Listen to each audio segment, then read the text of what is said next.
Okay, should we, let's start at 3 exactly. No, allowing people in. Yes. We have half a minute. All the best, guys. I hope. Thank you. Thank you so much.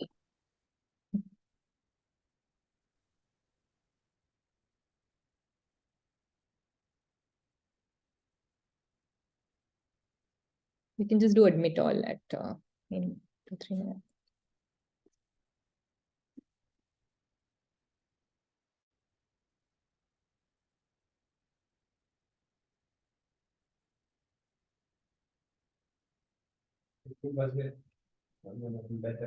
Okay, guys, ready? 3. Aisha, should we let everyone in? I'll just check with. Great. Yeah. Good to go? Yeah, let's go.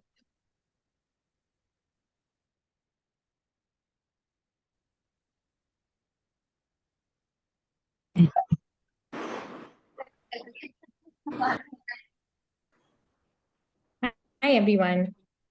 We're just waiting for 1 more minute for everyone to join in.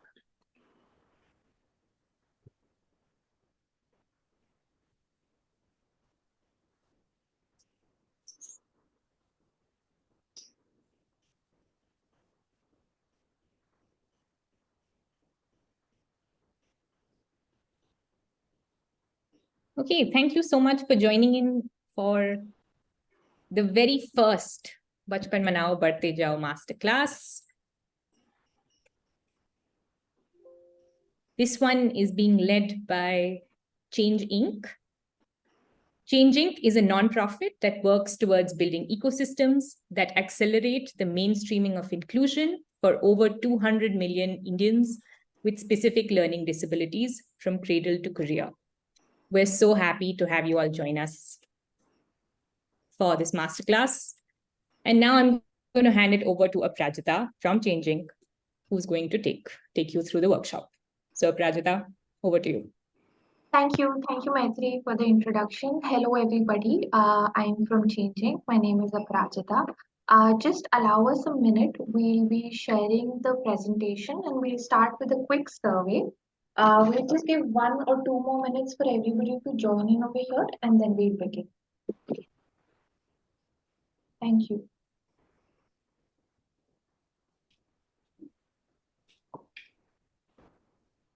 Hey, Angel, there's some weird crap going on with.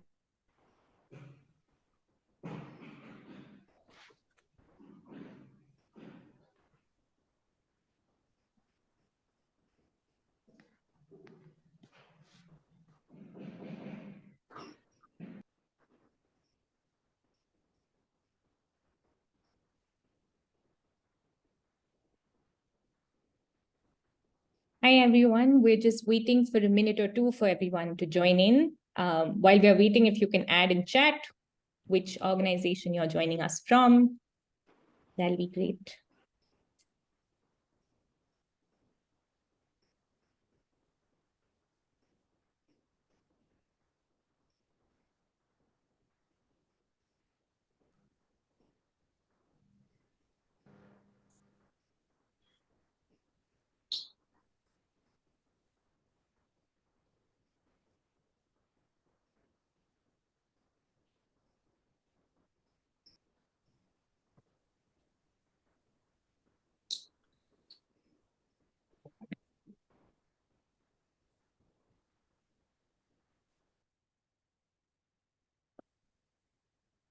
Hello, everyone.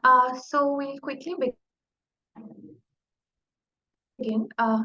So it is me and my colleagues joining me for today's workshop. We are from ChangeInkk, the foundation that we work for focuses on building equitable pathways for people with specific learning disabilities from cradle to career. So we take an approach where we work with schools, colleges, and even workplaces, and people who are in innovation labs, and they're also working with like in stream of entrepreneurship. So we have a 360-degree enablement that we try to create in the system for people with specific learning disabilities. We'll quickly move on and This is a pre-session survey. We would request everybody to scan this. One, we'll have your email IDs to share the lot of material that we'll be discussing across the workshop today with you, post the workshop. And second, we would want to also evaluate what are the things that we would want to focus on as we proceed.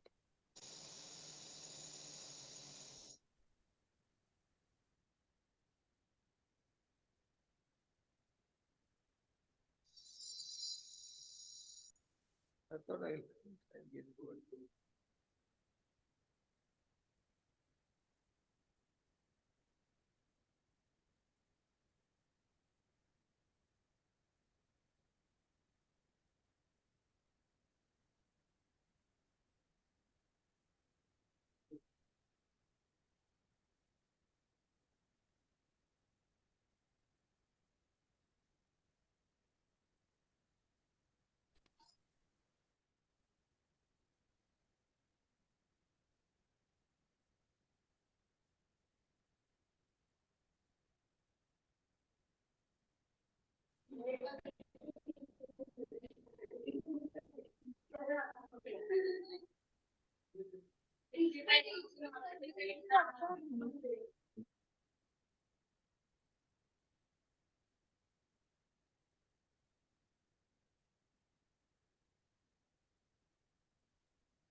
Please give us a thumbs up if you've been able to scan and fill the pre-session survey.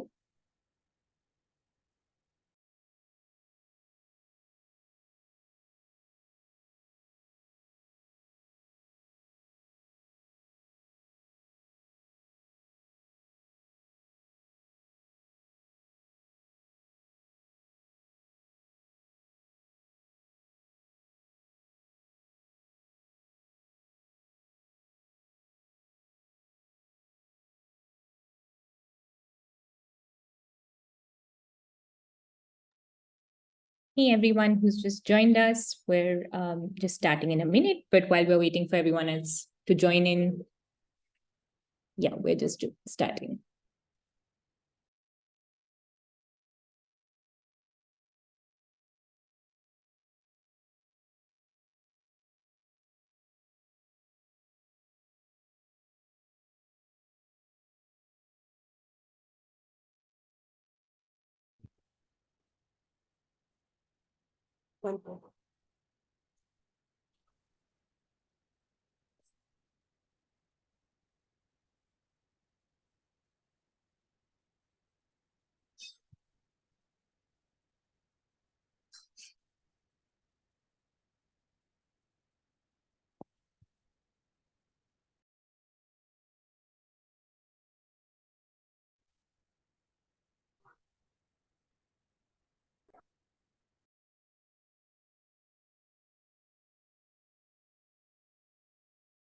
While we are waiting for everyone to join in, if you haven't already, please do write in with which organization you're joining in from in the chat along with your name.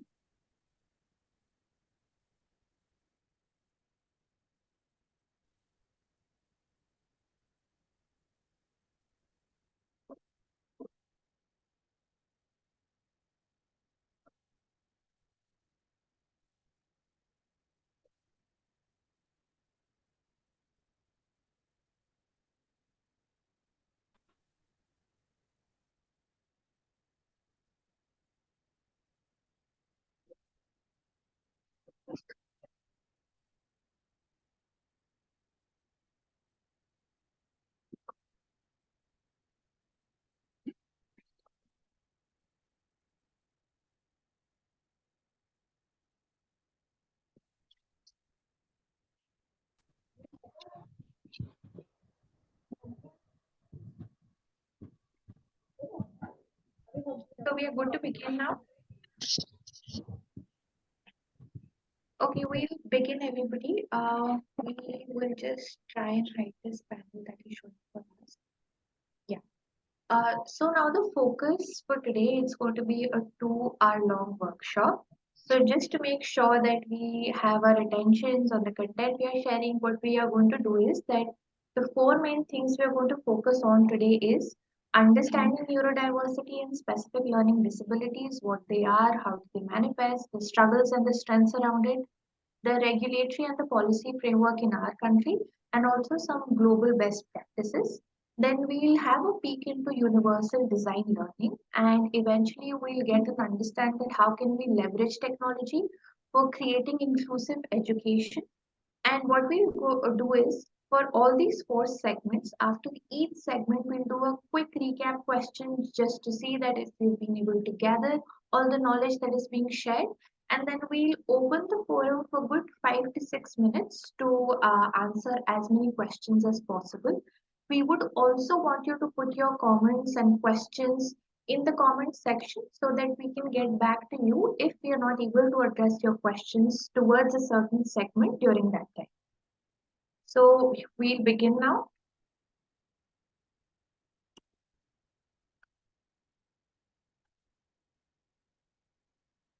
Okay, we are going to keep this interactive. I'll request everybody to be able to connect, answer as many things as you can.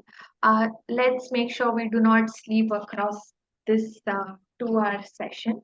So this is the first picture that is being put out. We have 5 people in the picture that you can see, and they have been numbered 1, 2, 3, 4, and 5. My question to you, looking at this picture, is who do you think might have a specific learning disability across the 5 people that you see? You can unmute yourself to say a number, you can put it in the comment section. Yes, so we can start.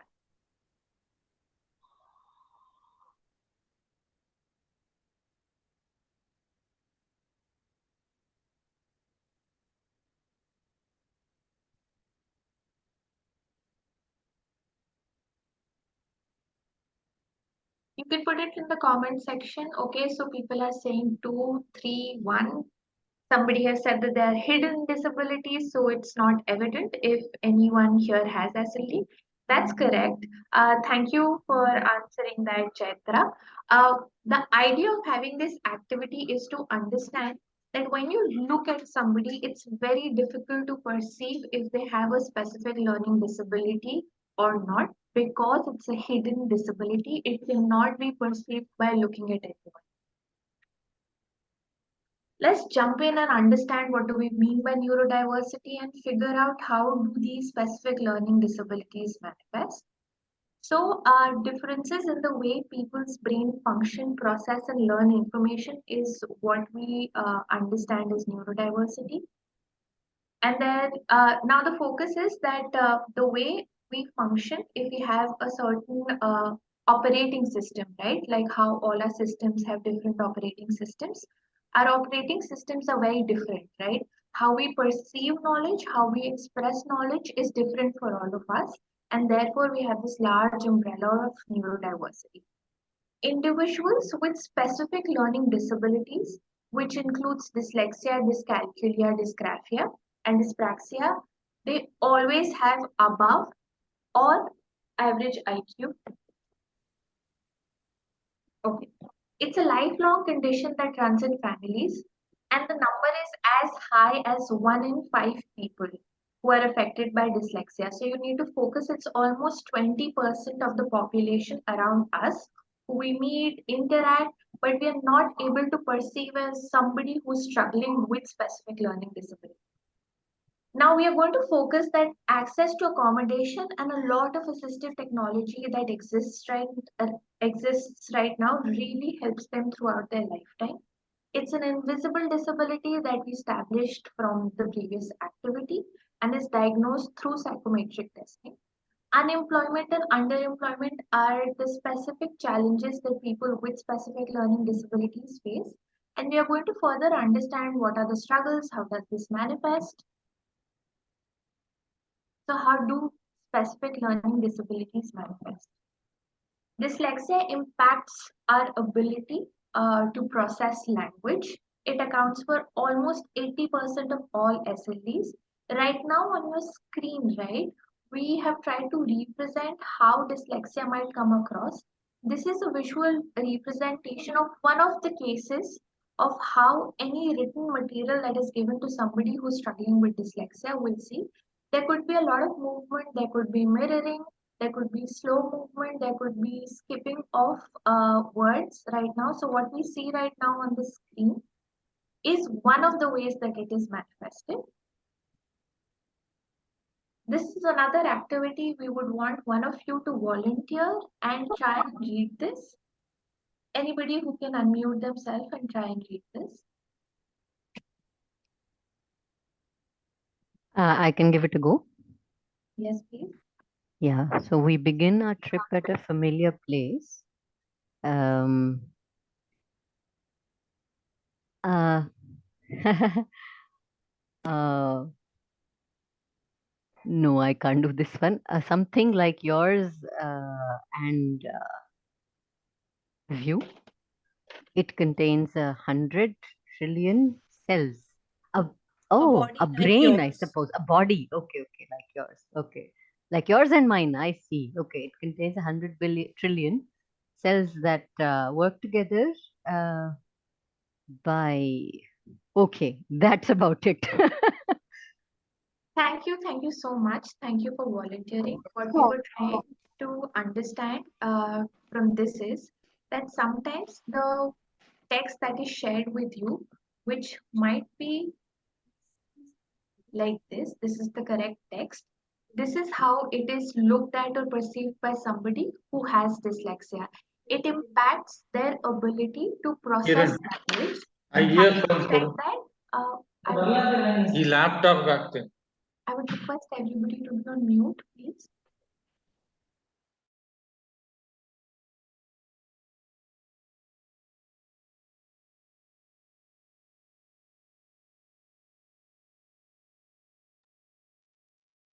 Look at the text in this manner. I'm sorry, there are certain glitches that we are seeing on the screen as we flow into the presentation. We'll try and fix them.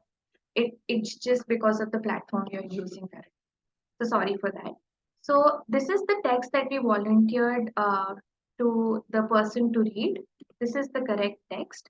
What we are trying to get to is the conclusion here is that this might be the correct text, but somebody whose ability to process language is impacted, it might look like this. And therefore, we're trying to understand that how there could be a lot of mirroring, there could be a lot of jumbling of words, there could be a lot of movement when you're reading text. And that is why the ability of reading is impacted highly for a person with dyslexia. Having said that, their comprehension is pretty much in place. And we also focus on the fact that people with specific learning disability will always have above average and average IQ. This is dyscalculia. It impacts your ability to understand arithmetic equations, arithmetic information. So it will be very difficult for you to understand certain symbols that lead to arithmetic formulas like multiplication, division. As you see on the screen, We have instances where we have asked 10 plus 13 is being calculated as 16 because the representation of the information is in numerics over here and your ability to understand that is impacted. Having said that, if I ask somebody, if I give them an equation which is more language based, if I ask them to calculate something which is more language based instead of the information that is very symbolic over here, it's a little easier for people with dyscalculia to be able to do that. Now we are trying to understand the percentage of people with dyscalculia right now. It's as high as 5% of the population. So we have to understand that the people with dyslexia and dyscalculia are around us. Their population is very high because we cannot perceive that. It goes undiagnosed mostly. And secondly, for us, it's very difficult to understand how their struggles manifest. Going ahead, dysgraphia impacts your written ability. It impacts your fine motor skills. So there will be challenges with handwriting, with buttoning up, with tying your shoelaces. So these are the skills that are impacted when it comes to dysgraphia.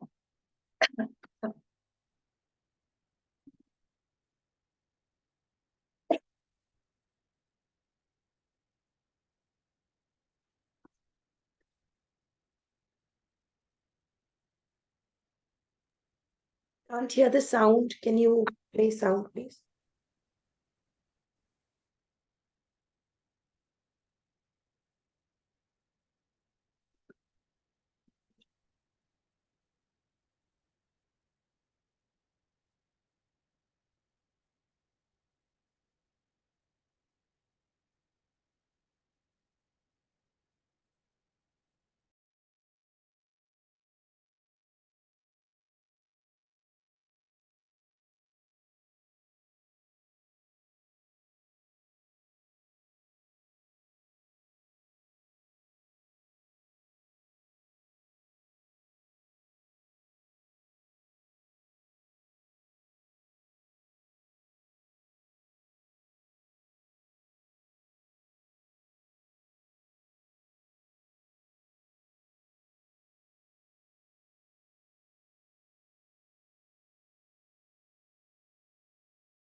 Whoever sharing the screen, please unmute.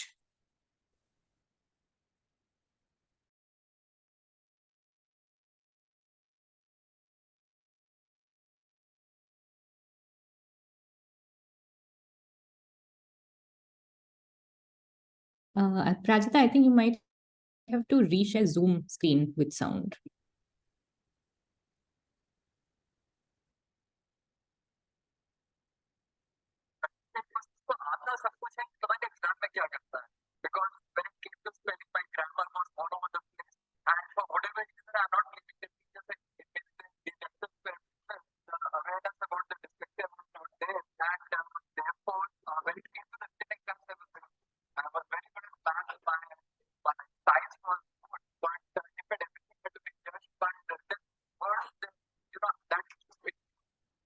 Sound is patchy.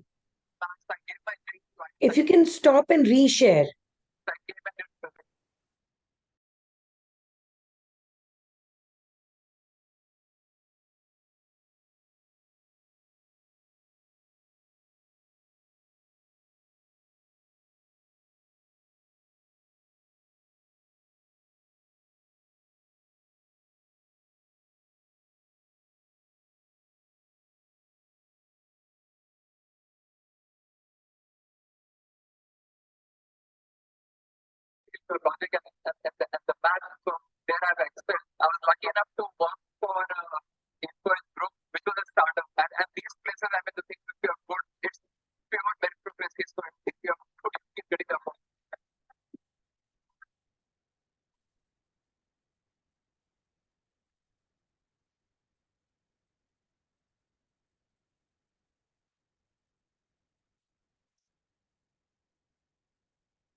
So we just saw Mr. Vivek's video And let me highlight the fact that he's a graduate from IIT and is an angel investor in one of the very famous brand that we are very familiar with, which is Zomato.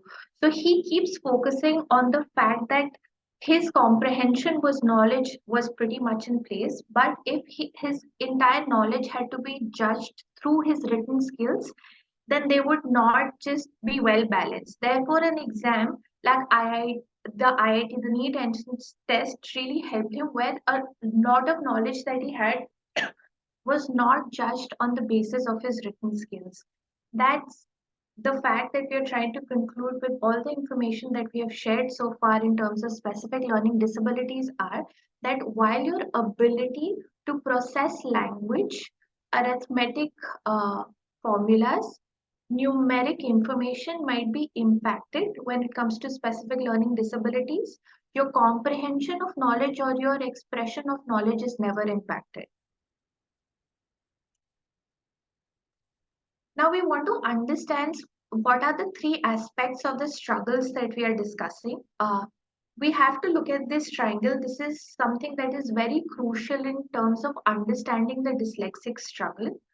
We are trying to focus on the three aspects, which is academics, life skills, and emotional well-being of a person, right? So what we're trying to focus on that all these three have to be impacted at the same time. That is when you can say that a person is being impacted with SLD or might be at risk of SLD. Now, why is that we are focusing on all three being put together? When it comes to academics, right, there could be a lot of reasons that a person is facing challenges when it comes to their academics. It could be a summer slide for a student. It could be the medium of language in which a student is being taught. It could be that you are a first time learner. A lot of life skills could be impacted other than because of SFDs, right? You might be new to that life skill. You might have other challenges that stunt your ability to understand a particular skill. Your emotional well being might also be impacted. In isolation, it could be because of a new environment, it could be because you're struggling within the capacity of the environment that you are in.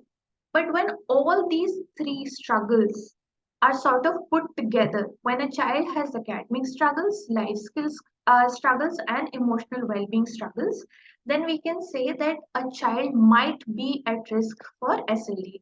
Therefore, it's very, very important for us to remember that all these three aspects on the triangle that we see, when put together, impact a person with specific learning disabilities. Having said that, we might struggle with one of these or a couple of these in a different situation as well. That's why we have to remember when all three are put together, these are the struggles that a child with dyslexia, with specific learning or disability might be looking at.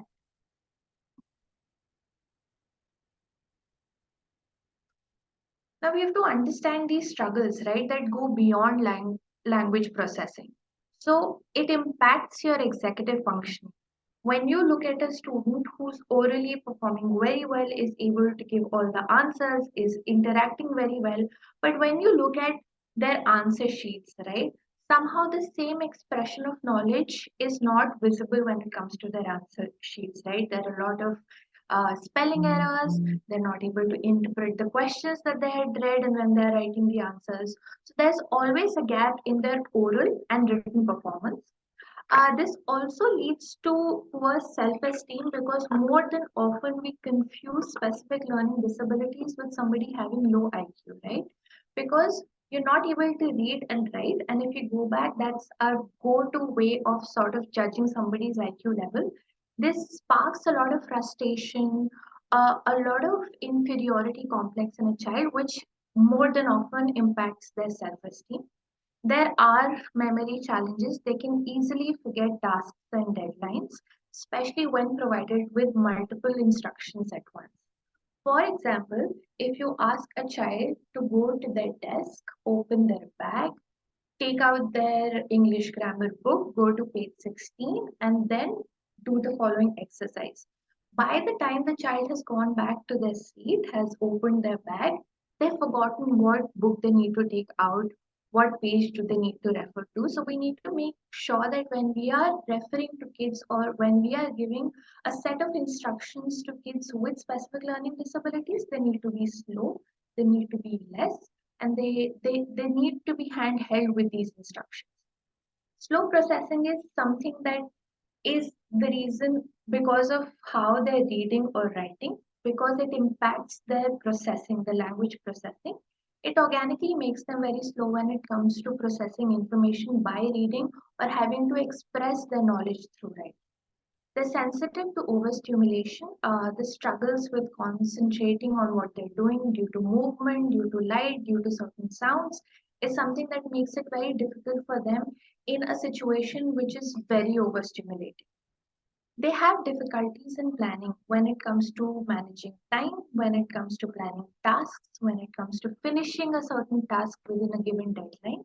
They face problem with that because again there we have to remember that beyond language processing, the executive functioning is also impacted when it comes to us. Dyslexics are resilient.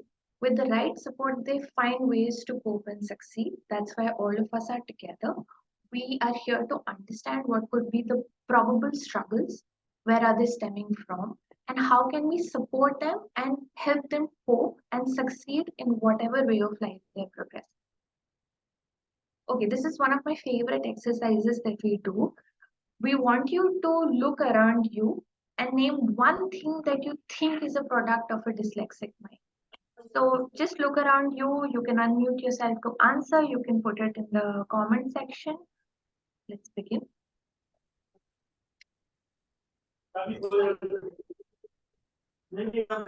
हम नहीं जाएंगे बात मानना कम कीजिए मेरा laptop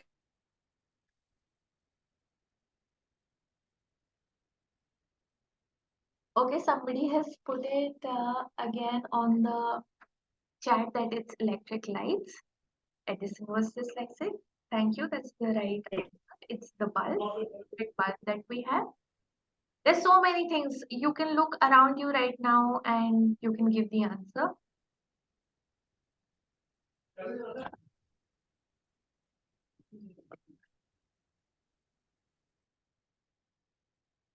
Just take a random guess, look at things around you. One of the cues is what you're looking at right now could also be an invention.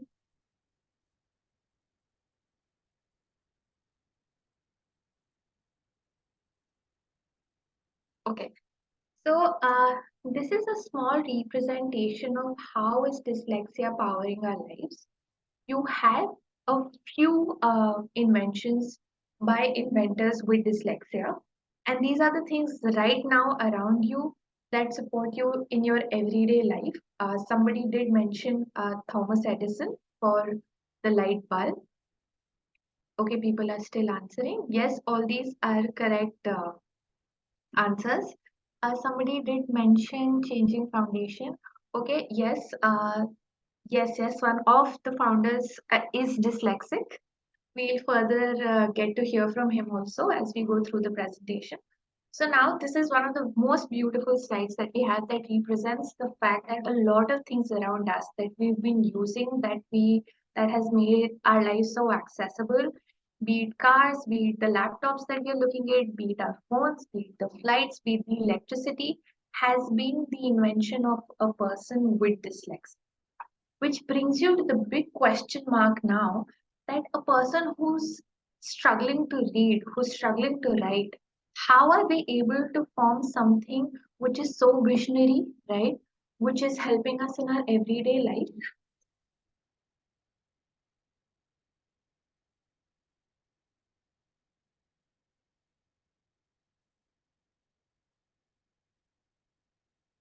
Okay, this is another set. Again, a few companies that we have listed. This is not an exhaustive list. We've been using a lot of products from here. We've been watching Walt Disney cartoons. We've been using the cars. We are so familiar with words like Tesla, IKEA. A lot of us have watched n number of cartoons from DreamWorks. We've been using Malone or the Body Shop products just to help you understand that all of this have been started by people with dyslexia, right? So 40% of self-made millionaires that we look right now, the products that we are using in our households are the brainchild of dyslexic minds. But how? Again, the question remains how. How is somebody who's not able to read being able to establish something that is so successful, are creating inventions that are so visionary? The answer to that is the dyslexic edge. Now, this is something that we call to answer the question.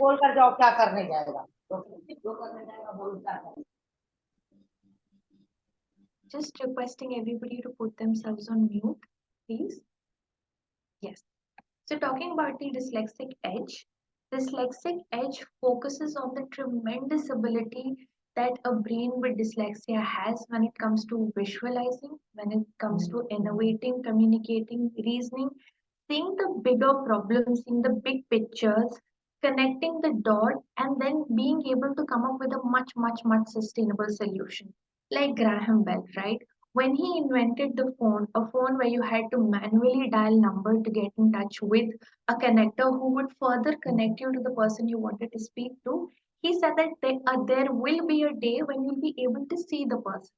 Now, long back when you had to ask somebody to connect you to the person that you really want to talk to, and having the vision to able to understand that you'll be able to see somebody across the screen is something that is because of his ability of being able to visualize, see the bigger picture, connect the dots, and then be able.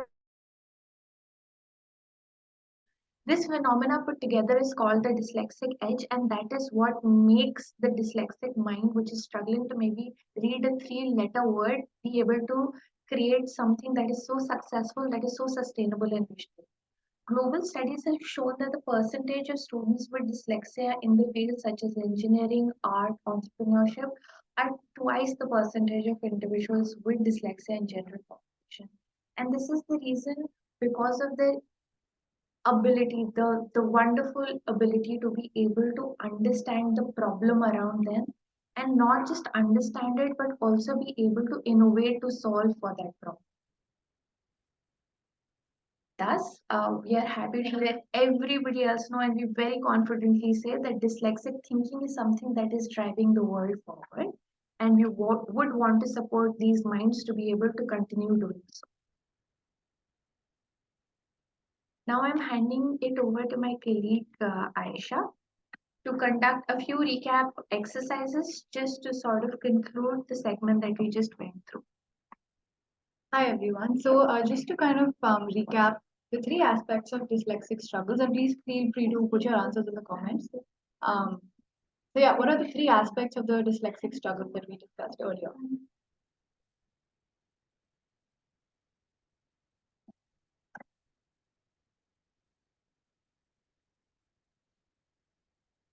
Yes, so I see people writing academics, emotional well-being.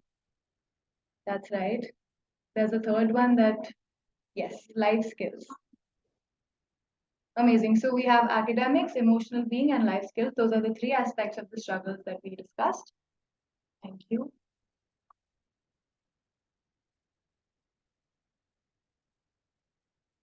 Okay, can you recall some of the unique dyslexic strengths that we spoke about earlier?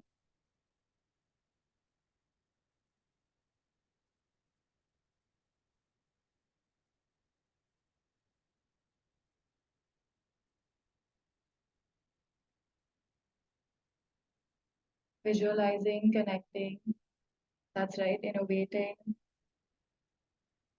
imagination, yep.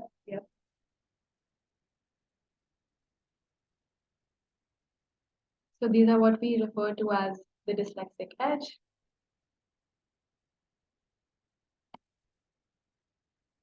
So comments are now open for any questions that you have regarding this.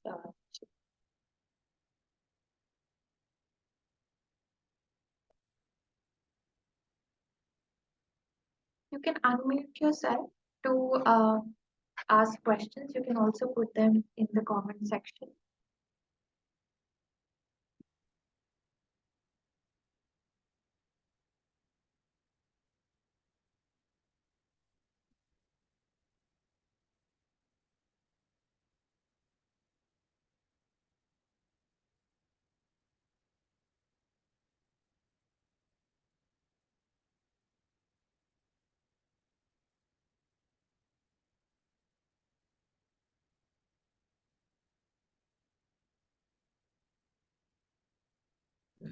Any question? No right Yeah. now questions?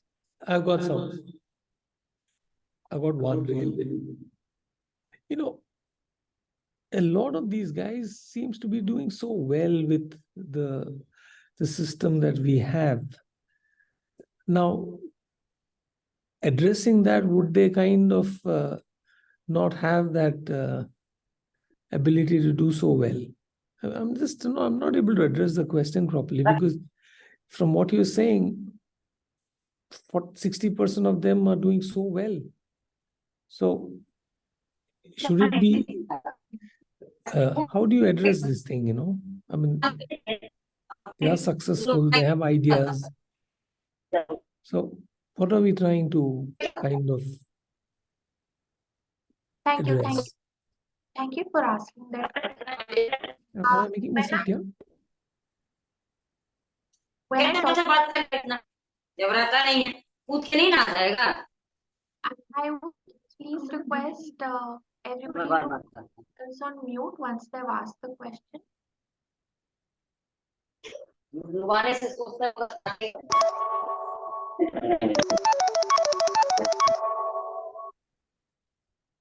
Okay, thank you, sir, for asking that question. It's a very valid question that you asked. While we say that 1 in 5 might have a form of specific learning disability, which would be dyscalculia, dyslexia, we have to understand the fact that only 1 in 20 are recognized. So when I give you the number that 40% of the self-made millionaires are dyslexic, I'm talking about the ones that are identified.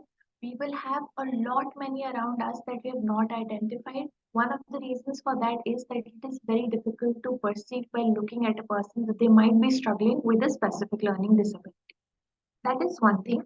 The other thing that why we are all together here is to understand that there are a lot of policies that have been put in place to support individuals with specific learning disability.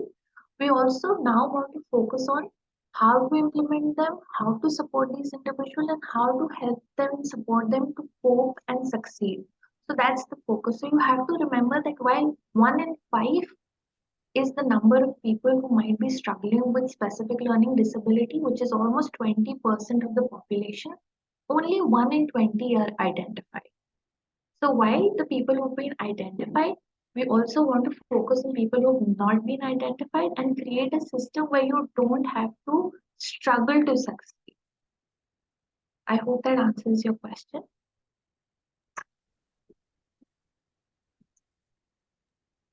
Yeah, thank you.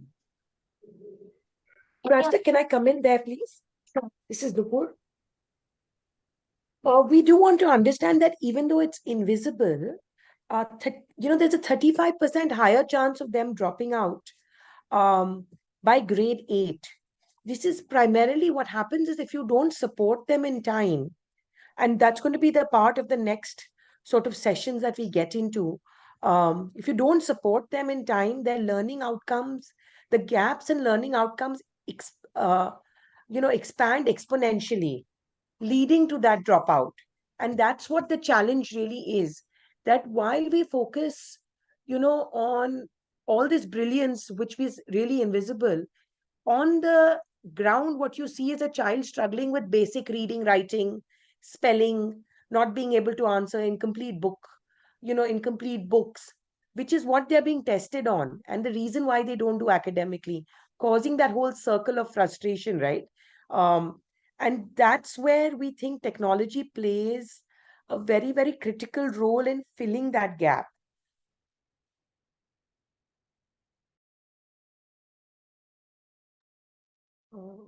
Rajita, there's another question in the chat box. Is there any easy test we can do at home if someone is dyslexic?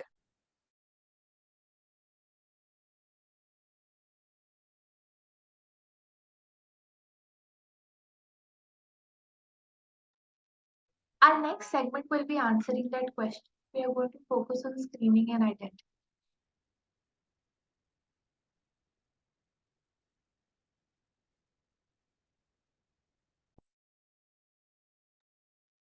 Okay, if there are any more questions that you have as you proceed, you can always put them on the comment and we'll get back to you on that. So the question that we just had focuses on the fact that how can we screen and identify people with specific learning disabilities. Let's understand what do we mean by screening and identification. So as per the RPW Act 2016, formal diagnosis of specific learning disabilities can happen only in or after third grade or 8 years of age, whichever is earlier. We now need to understand what do we mean by screening and identification. Screening, while a formal diagnosis can be done only after 8 years or the third grade, whichever is earlier, screening process can be undertaken before for the early identification of a child at risk for SLD. So screening always focuses on understanding the triangle that we discussed and also focusing on the risk factor of a child being on the specific having the specific learning disabilities. The process is much like taking a child to get their eye tested for poor vision after regular complaints of a headache. As a part of the screening process, one must assess not just academic performance but also the impact on daily life and emotional well-being as we discussed. The screening must always be done in the primary language of the student. We'll be sharing a very, very detailed checklist in terms of how can you focus and understand that the impact that a child who might be at risk for specific learning SLD has on the three fronts that we discussed of the triangle, which is academic, daily life, and emotional well-being. Focusing on diagnosis.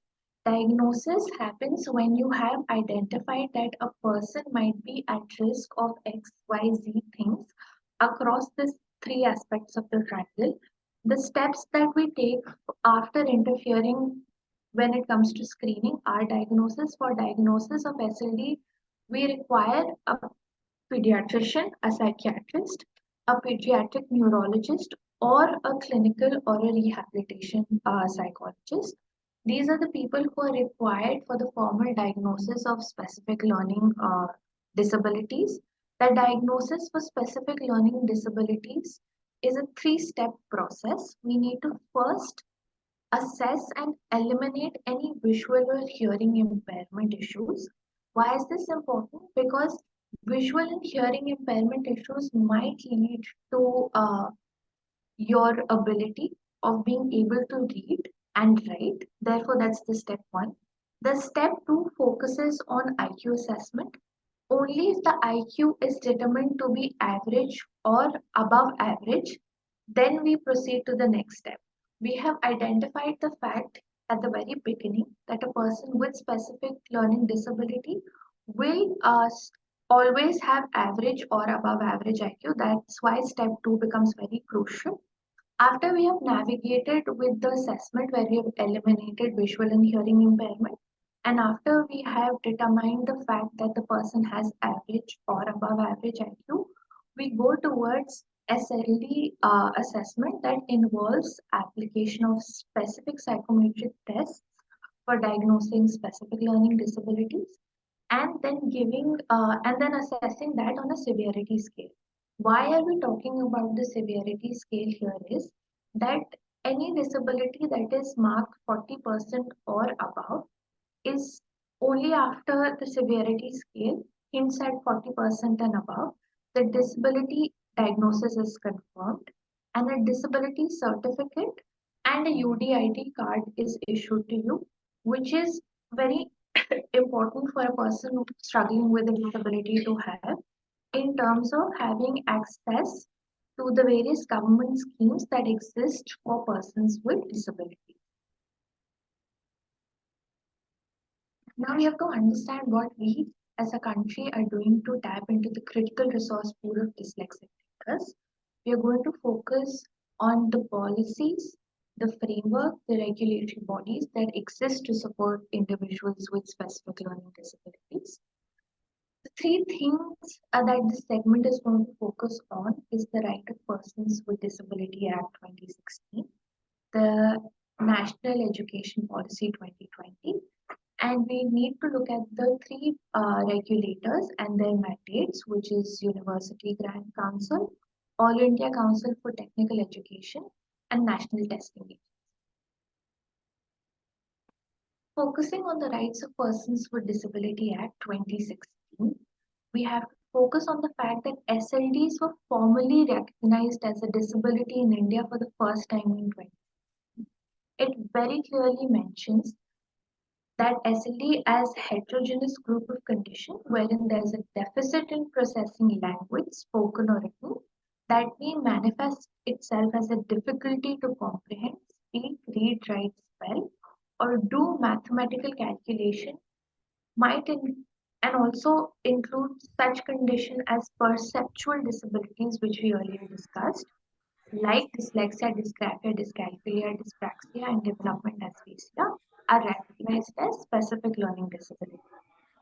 There's a mandate of 5% reservation for persons with disability in government and government-aided institutions. For you to come under the category of PWD, as we discussed, it's very crucial to have a formal diagnosis that that diagnoses you on the severity scale of 40% and above. Coming to the new Education Policy 2020, this policy is in complete consonance with the provision for the RPWD Act 2016. It mandates that children with disabilities, including those with learning disabilities, will be enabled to fully participate in regular schooling process from foundational stage to higher education, ensuring equitable access to quality education. Universities and colleges will thus be required to set up high quality support centers to support SADC students to transition to higher education. So if you focus the NEP policy that we have in place talks about regular participation of students with specific learning disability in regular schooling process from the very foundational stage to higher education. It ensures equitable access to quality education. And how can we make education more accessible, more equitable is something that we are going to focus on our coming two segments. Now, understanding what regulatory bodies focus on, we have to understand the mandates that have been put across by these regulatory bodies in support of students with specific learning disabilities. Transition support from school to college and graduation to post-graduation. Now, this is something that is very crucial.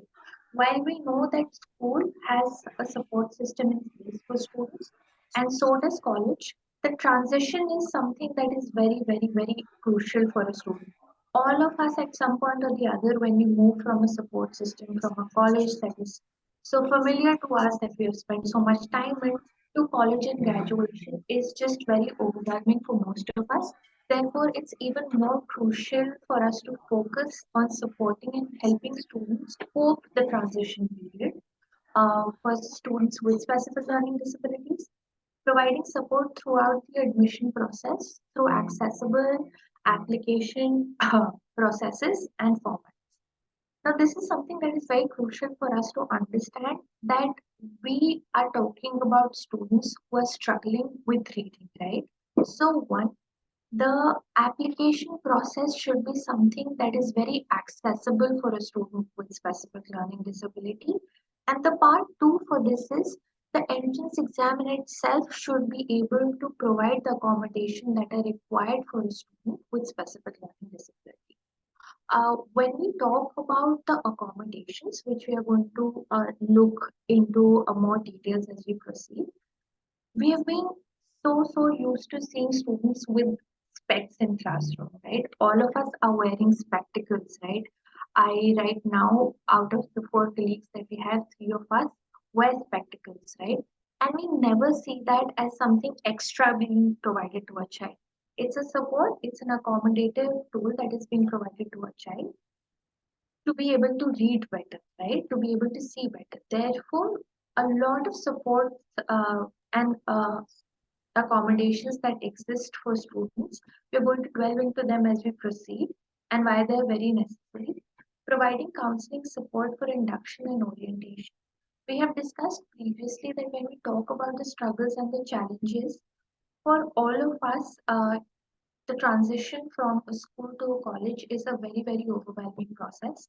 Therefore, the guidelines also mandate providing counseling support to people who've been in a very supported, accommodative environment and have to shift to another environment. And this focuses a lot on helping them grow and also helping understand their struggles. Then we had need assessment board that shall formally assess the specific needs of PWD. So it's very, very important to understand the right support is being given to the student, and we need to formally assess what are the specific needs and accordingly provide the accommodation. So it should be very individualized. Then there's scholarships and schemes that UGC has under its guideline to help and promote admission and a successful pathway for a student with specific learning disability. Moving to AICT guidelines, which are pretty much aligned to what we have discussed about UGC, they promote admissions of students with SLD under the PWD category, and a lot of accommodations are provided to students with specific learning disabilities right from their entrance exams to in-classroom examinations as well.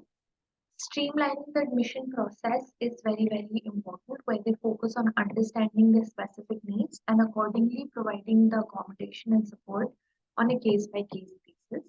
They provide admission accommodation for students with SLTs as per their requirement, depending on what are the need of that particular student. Scholarships and sponsorships through the disability support unit that focuses on hand-holding the journey of a student throughout the campus life, also focuses a lot on scholarships. Then coming to NTA, the National Testing Agency guidelines, candidates to be able to opt for their own scribe, reader, lab assistant. This is something that it very, very, very clearly puts out.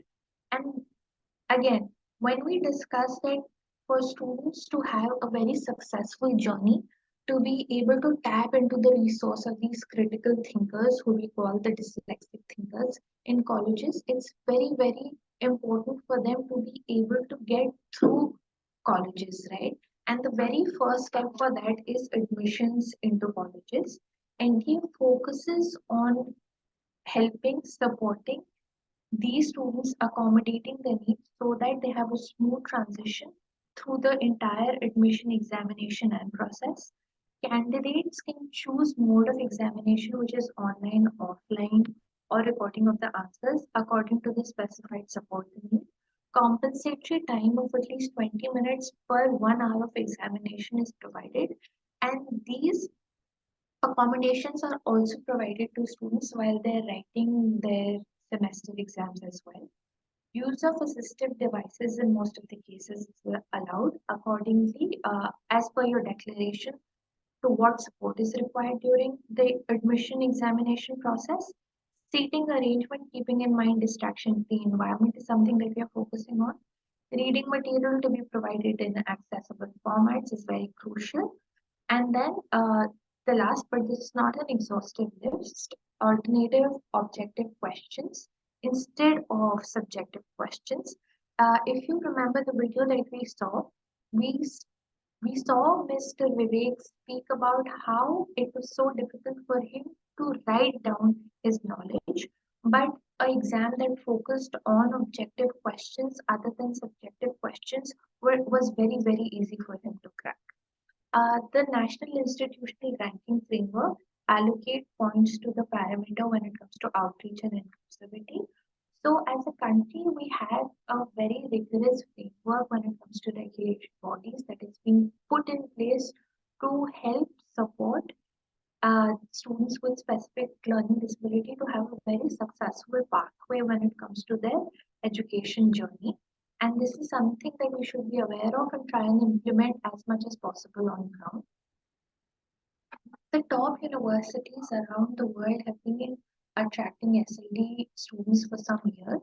Having said that, that is mainly because of their incredible ability to be able to understand problems and solution for those problems in a very sustainable manner.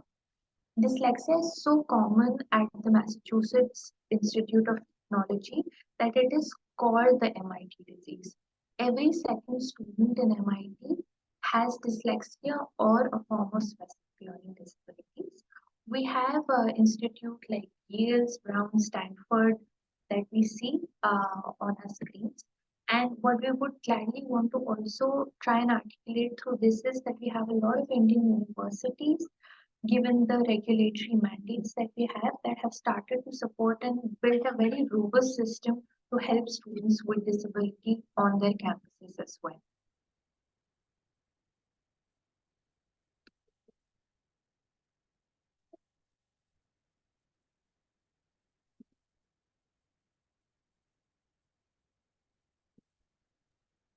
Let's skip the videos because the sound is not there.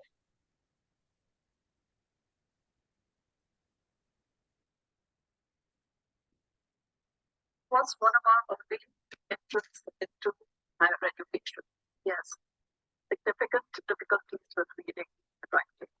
The admissions committee at the college was worried whether he would be able to manage the multiple flights of stairs to his classroom. But in reality, he actually found it difficult to navigate schedules, new systems, keeping up with his lectures, getting to his classroom on time, finding his classroom, making new friends. The list was endless. The first day he went to college, he went to the library to get his library cards, and he was pulled out for his illegible handwriting with the comment, "This is what happens when we have to fulfill quotas in admission." Not surprisingly, Rohit struggled through the first term. He was quite miserable. He spent as little time as possible in college, and it was only regular, intensive counseling that kept him on track. His exams came along, the first term exams, and he had discovered that he'd been given extra time to finish his papers, but the seat in his home, in the hall, had to be vacated because the next exam was scheduled immediately after. And he was describing this to his counselor. He says, I felt like a worm. Everybody was standing in the corridor and discussing what to do with me. The principal came along and asked what was going on. And he took a different view. He pulled up the staff for not having made adequate arrangements. And he took Rohit with him. I'm going to describe this in his own words, which he told us about later. He said, "Man, he took me to his own office. He sat me down at his desk. He made space there for me. And he told me to finish my paper, take as long as I wanted. And he said, I am sitting outside making phone calls. Don't worry, nobody's going to disturb you here." What a validation. This validation really changed his life at college. Suddenly, he was able to advocate for himself. He dived into campus activities, took part, joined some clubs. Ironically, in his last year at college, he took over the student newsletter as editor, and he made so many changes and made it so innovative that it won several awards.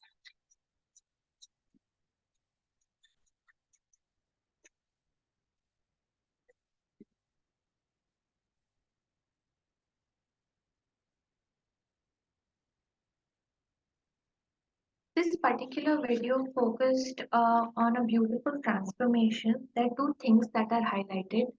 That when this particular student that we are speaking of had come and was asking for support, needed support, maybe the focus on the student was just that oh, we've got a student from quota, now we have to sort of provide this extra intervention to help cope the student, and what's the value in doing that. But if you see that after getting the support, or after having that confidence and validation that he got from the head of the campus, it sort of changed how he saw his entire journey, how his journey sort of changed. There was more confidence, there was more zeal to experiment, do things, prove. And that is why we want to understand that implementing the support system that exists, the mandate that exists, is so very crucial, because it sort of can bring the needed change, the confidence in a student that the student maybe in isolation would be struggling with. And that's the value that we want to unlock by implementing the mandates that exist. And that's the support system we want to create on campus for students, by faculty, to just unlock this journey that has immense potential for a student. And this brings us to the closing of this segment, and we'll have some recap questions.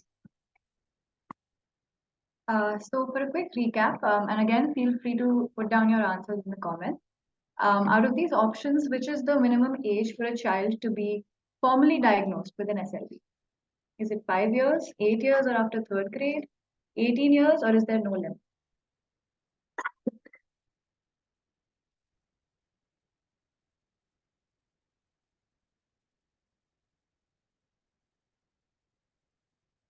So a lot of people are writing option 2. I see 8 years, option 2. So that's right. The correct answer is option 2. It's 8 years or after the third grade, whichever comes earlier. Okay, when were SLDs formally recognized as a disability in India?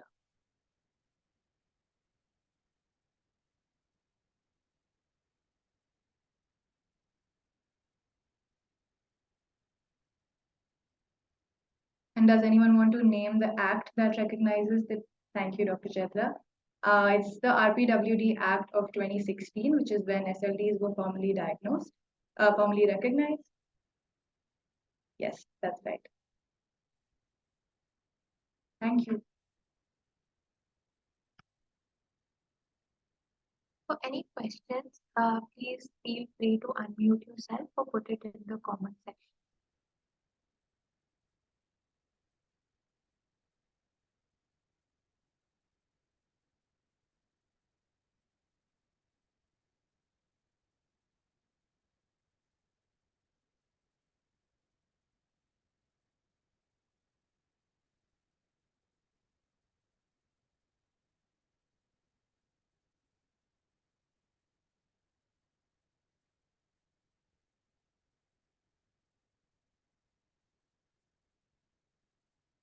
Any questions at all, please feel free to write down in the comments.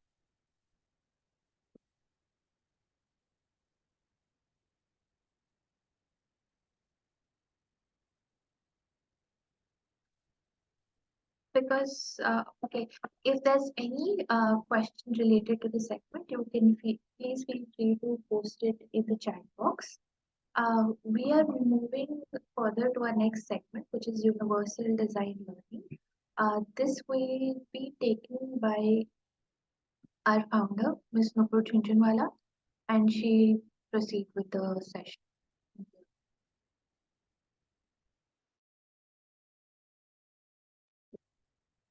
Thanks, Prajita. There's a question. Do you think SLDs would require any support in higher education? Yes, they do. We have to remember that a learning disability is a lifelong condition. So you learn to cope, but you never get cured. So you really need to provide the support lifelong. So it's like wearing glasses, right? If your number keeps increasing or changing and you continue wearing them, you may decide to wear contacts when you go to college versus glasses, but you still require that support for your visual impairment. So Shanti, I hope that answers your question. We now come to the section about how do we enable students to participate in the regular classrooms. So the key is that the national education policy and the law mandates that these individuals should be mainstreamed into general education. And the key to that is universal design for learning. What does universal design for learning really mean? It is to design for a universal group. It assumes that we will benefit all the learners through our approach, which is innovative. It's a framework for teaching and learning. It is based on one which focuses on strengths of individuals and is designed to create equal opportunities for everyone to succeed. It was actually created with disabilities in mind, but actually works for everybody in the classroom. the idea is that in the current environment, we believe that we should be separating people out and doing interventions based on their learning needs. However, your universal design learning principles are actually the opposite. It helps the teacher create effective instructions, um, so that they can teach that diversity in the classroom in multiple ways within the inclusive structure. One of the so what is this diversity that we are talking about? Of course, disabilities is one of them, but truly, we all know, we come from this background that we don't have a typical learner in the classroom. We have an average learner that we design interventions for, but there is no such thing as a typical learner. It works for children with learning disabilities who may be facing learning loss, learning gaps. It also works for other students who may be facing challenges for other reasons. And these are based on different needs of learners, and I'll get into that over the next slide. Different levels. One second, can we go back to the previous slide? uh, Different learning levels within the same classroom. So, some child may be reading 2 grade levels below, some may be reading a grade level above, some may be reading at the same level. And in other ways, it could be that some children are doing really well in math but struggling in English, maybe doing well in history but struggling in sports. So, it depends on the learning level, not just general in the classroom, but also depending on the subject that or the topic that's being spoken about or being taught. And finally, learning styles. Not everybody learns in the same way. So there are really 7 different learning styles. One is based on your sensory. You could be a visual learner. You could be one that learns auditory, verbal, physical, or logical. Um, and the idea is to be able to use technology and other interventions in the classroom that address these different ways. Not one is better than the other. Currently, the most common used in our classroom is rote learning, which is based on reading, listening, and then reproducing. Multisensory works in which you use all different permutation combinations of the senses. So a typical thing would be you're learning a concept of counting, you make it into the song. At the same time, you use your hands to clap. So you have a beat, that's movement. You have music, which is auditory. And at the same time, you may be doing, seeing something on the screen that could also be visual. That's based on multisensory. The other bit is on the conditions around which a person learns. They could be a solitary learner where they learn best when they're alone. This often works well for students with learning disabilities because they may get distracted in group settings. The other is social. This is when you work in groups, one, with a mentor. So it depends on how you want to teach. The idea is to do a combination of these different styles and instructions, um, to give enough variety to be able to create these modes. Next slide, please.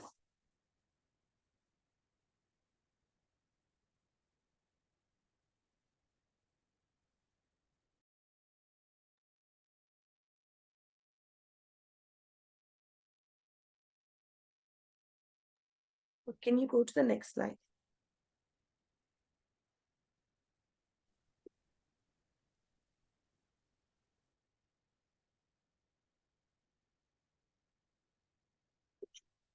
That is why.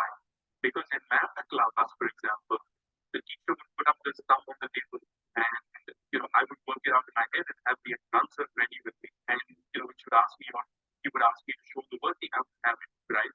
So they always assumed I copied it from my peer sitting next to me. And then the peer said, "Oh, I got the wrong answer." So this guy figured it out in some way or form. So you went through that a few times because our brain thinks differently, and then we tend to understand what it sense before the other person is finished saying what they say. And that becomes very unnerving. I didn't know my ABCDs till the 5th day, to be very honest.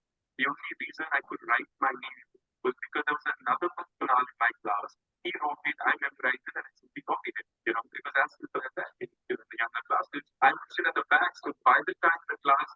finished reading the chapter twice, I memorized it. So I would just pick up on where the person dropped off and, recite from my memory. My sister started her computer class in the 8th grade, and I was in the 5th, and I got intrigued by the fact that, she was typing something on this electronic device and it doing something magical on the screen, and I picked up on that, and then started sort of spending my breaks in the computer lab, bugging the, teachers and the assistants to teach me what they were doing. By the time I hit my 7th grade, I was actually doing 10th grade level programming and, college school projects, and that's what became my focus as an out for my lab success in academics. And the school encouraged it, my friends encouraged it, and then that's when, I decided right out of my 8th grade to get a full-time job.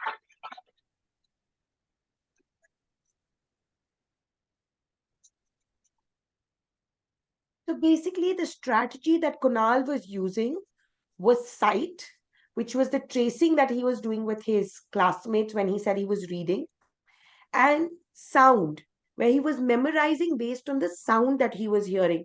So that was really the mixture of what he was doing. He was, because he has SLDs, not able to phonetically break up the words, but was memorizing through sight. And that was using the visual prompts. Today, he runs a company that is across 5 countries and is also a co-founder of ChangeInkk. Next slide, please.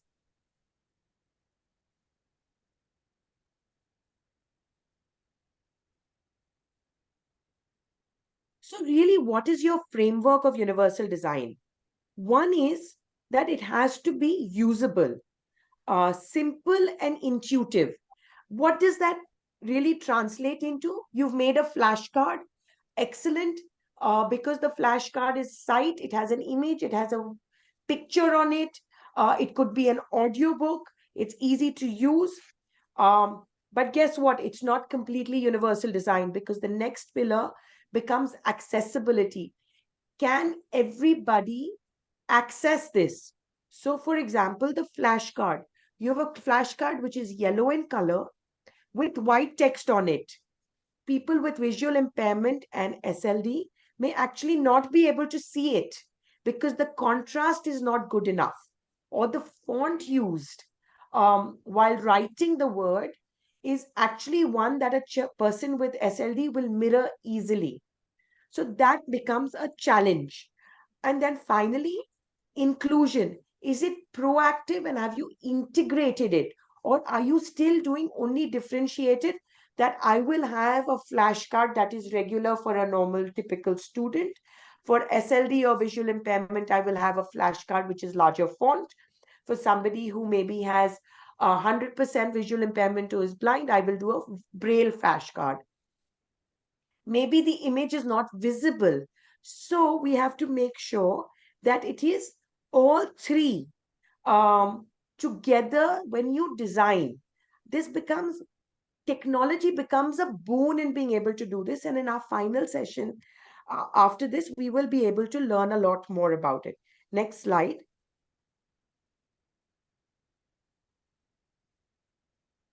Next slide, please. So what this really engages with is you have to have multiple means of engagement of how you're teaching a person.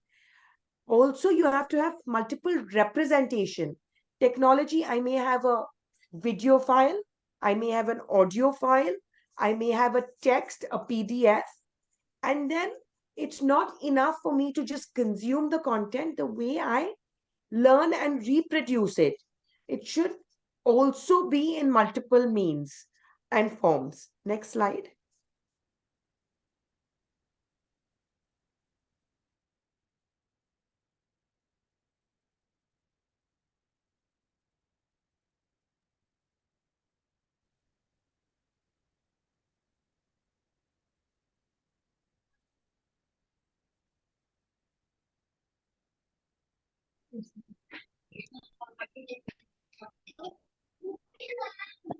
Yeah, behind universal design is that it's important for every student.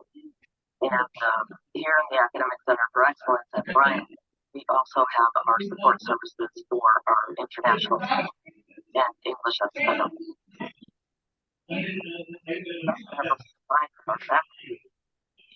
finding that people just disability, it's harder for them because they see that as a small segment of the population.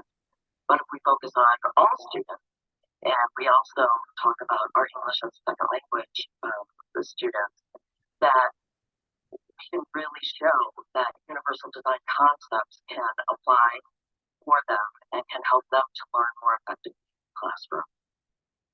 So, for example, even doing something like adding captions to your videos can help English students who are studying the English language to know exactly what's happening in the classroom and to better access the material. Also, if we provide note-taking technology that students who may not be able to write quickly, whether they have learning disabilities or they aren't able to fluently write in English, are able to succeed. So it's really a matter of taking those universal design concepts and helping the faculty to know that not just students with disabilities. And university-wide, if we talk about this, is much better than if it comes just out of my area, because they don't necessarily see that then as applying to the whole population. So I know for some the sound is not good enough. So if you see, we had a little text going underneath, which really looks at can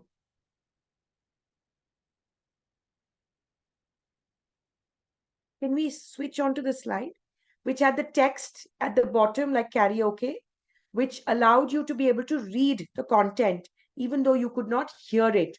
Or if you could hear it, the accent may not have been accessible to you.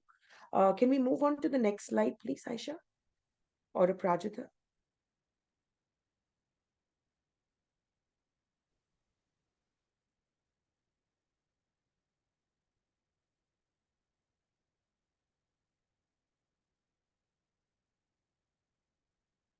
And what's important to remember is that is what Mary was suggesting, that when we design in universal design principles, you design to help everyone. It's no longer an accessibility or a disability discussion now.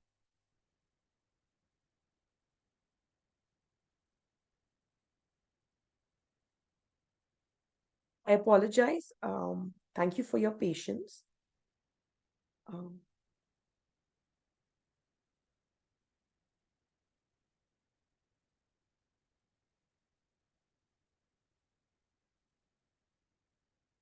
Can you share the screen, Prajita, please?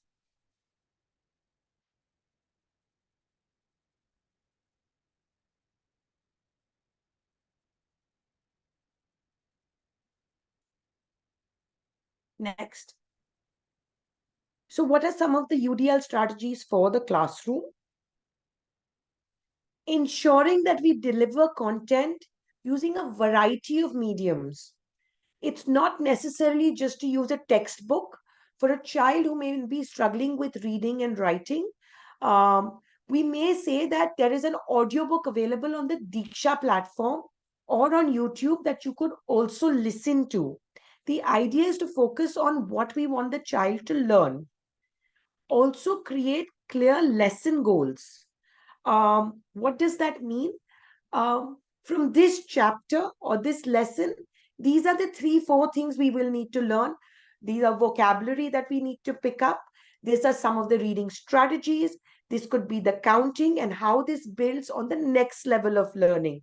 The lesson goals are almost always mapped to the learning outcomes we are trying to achieve. Then the next thing comes is, okay, so what we've done is we've given them multiple ways to learn. We've given them the accommodation that they can learn over a period of time. But when it comes to assessing the learning, that is still used, showcasing only one process. Let's do a written exam. Some places you allow them to use, say, you allow them ways to do like a project, you could do a debate, you could do a drawing, but it is not mainstream. So is as important to give them the variety of options to actually showcase their understanding versus just the way they learn. Also, offer them flexibility in the place that they sit in a classroom or in how they access the content. What does that mean? Some children, like Kunal, like to sit at the back of the classroom because they like to hear what the others are saying. And by the time their turn comes, it becomes easy for them to memorize and answer. For some people, it may be better for them to be in the front of the classroom because they don't want to be distracted by movement. For some children, it is good for them to sit next to the door because they may be kinesthetic learners. They may need movement, so it's easy for them to get up from the class, get out of the chair and walk out of the class, either get a glass of water, go to the bathroom and come back so that they don't distract the class. Provide feedback to all of this, be observant, and then create digital audio options, integrate technology into the solutioning of whatever modes that you look at. It doesn't have to always be expensive technology. It could be baseline, basic technology as well. Next slide, please.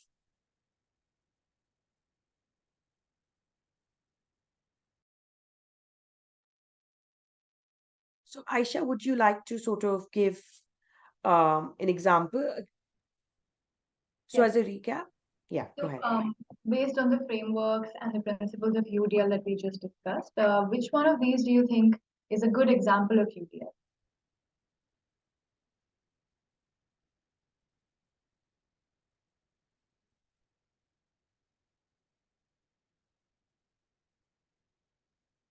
So option 1 is giving all students a mandatory paper-based assessment. Option 2 says giving students homework in different formats as per preference. And option 3 is not familiarizing the students with the goal of the lesson being taught. So a lot of people are saying option 2, which is correct, giving students homework in different formats as per preference and as it suits different learning styles.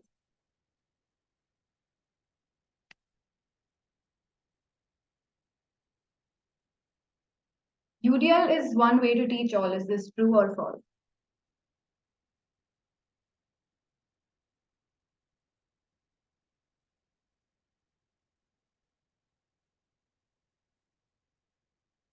It's a basket of methods. That's very nicely put. Yes, so this is false. UDL is definitely not one way to teach all.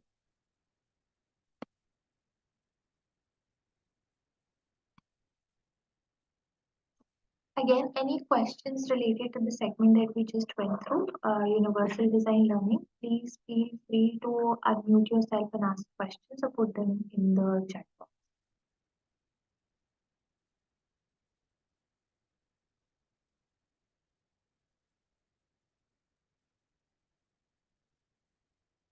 It could be a very individualized question if you would want to ask how to do things in your classrooms, anything, or for your child, anything that you would want to ask, just put that across in the chat box.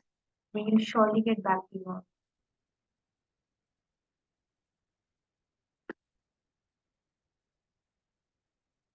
We'll proceed to our next and the last segment that we have,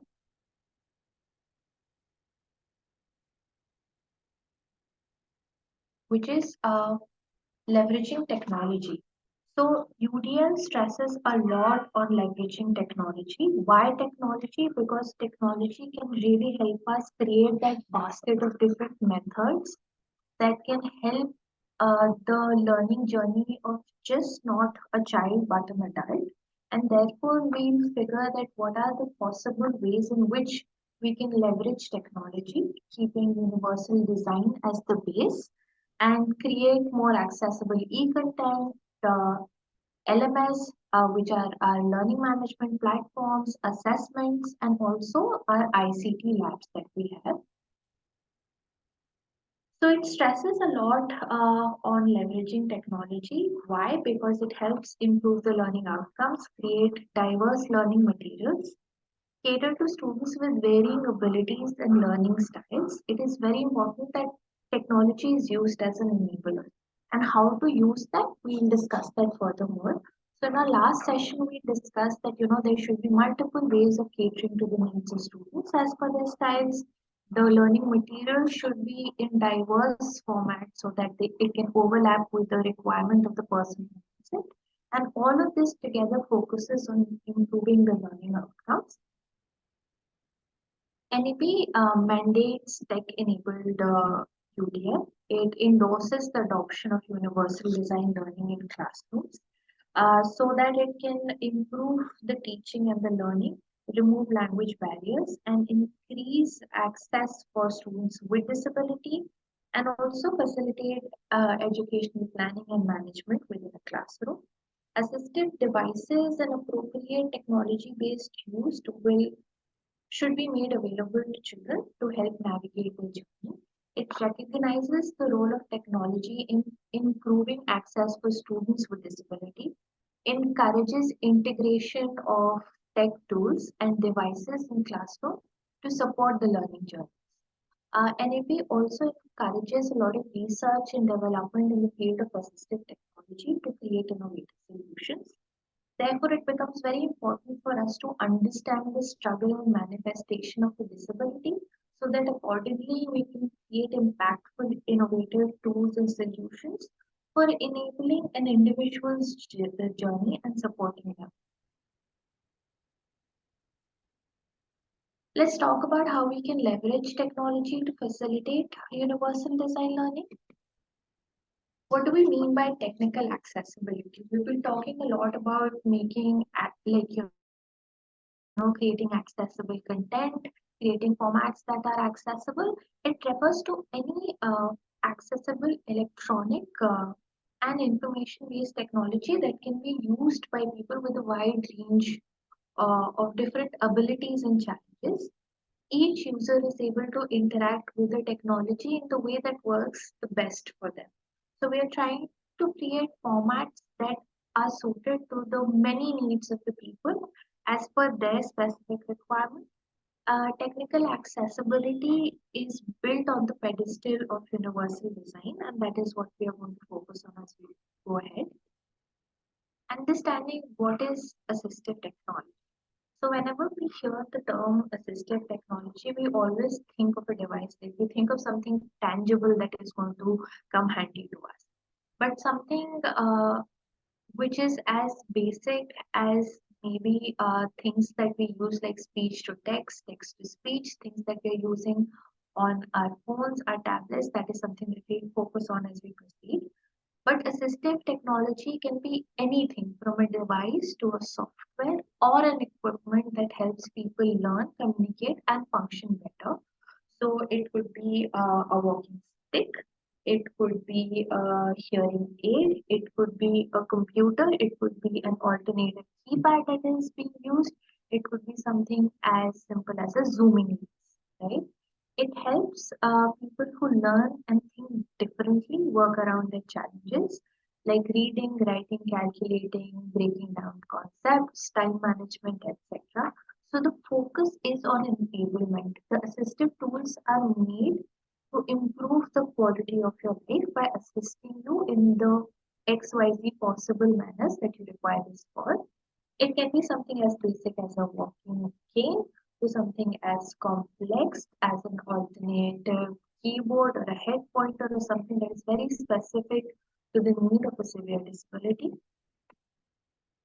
Now, when we're looking at the AT landscape, we're trying to create tools that are not just looking at permanent disabilities, but a lot of struggles that also encompasses the temporary disability struggles and the progressive health conditions that would have overlapping struggles as that of the 21 disabilities. So whenever we are creating something and when we use the term disabilities, we're trying to focus on the struggles that becomes a part of the disability, which could be permanent, temporary, or progressive. We need to focus that our assistive technology and the technology that we are trying to create, right? It should be inclusive. So we are trying to create technology that is just not assistive but inclusive and improves the quality of the life of an individual with with a disability and a particular challenge, and we need to look at beyond accommodation. So it's just not accommodating you in a classroom, in your entrance examination, but it starts from the very day when you start screening a student or a child or an adult across the list that helps you identify that are they at risk of a certain disability.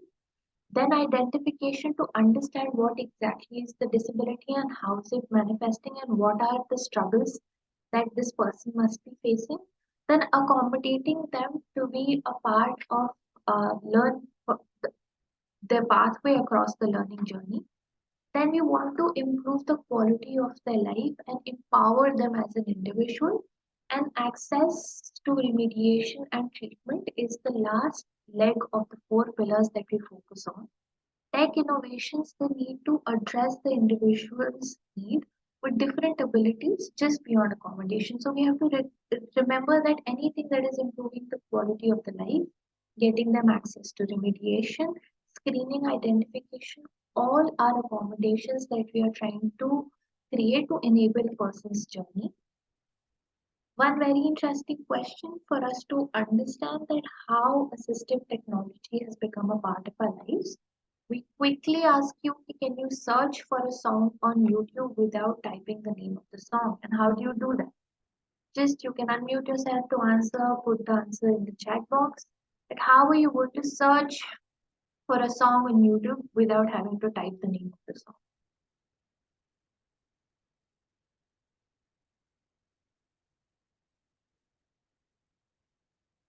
Thank you, Dr. Chaitra. She'd asked that you can just ask Alexa to do that for you. That's correct. Any other answers? There are a lot of ways to be able to do that. Speak it out on the microphone, using audio or Alexa, yes. So we can ask a lot of assistive bots that exist like Alexa and Google, and we can speak out on the microphone. So what is exactly happening when we're speaking out? Our phone is using the speech to text assistive feature to be able to write the song for us while we're just saying it. And all of us have become heavily dependent on it, whether it's trying to tell Alexa to search anything for us or using the remotes that enables the speech to text for various OTT platforms that we have. So some of the more features that we use other than this be as common as dictation on the phone, the autocorrect. They're just too many and they've become part of our regular lives. We'll understand them furthermore that what are the assistive features that they're enabling through these features that we have on our assistive device.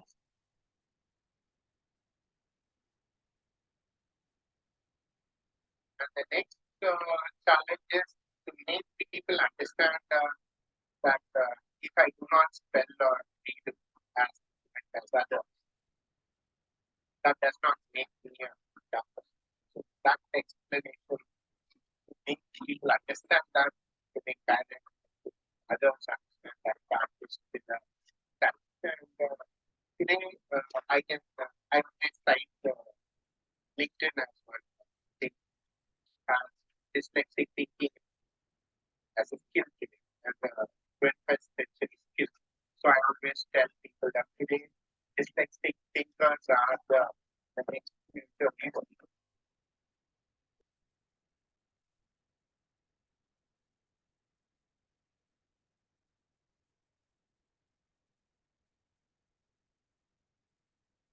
Okay, so the last video that we just saw is of somebody who had to change close to about 13 to 17 schools throughout his journey just because he struggled with reading and writing. He is an individual with dyslexia and currently is pursuing his second PhD. How is that possible? How did that actually become possible? Because while his ability to read and write was impacted, his ability to think, comprehend was never impacted.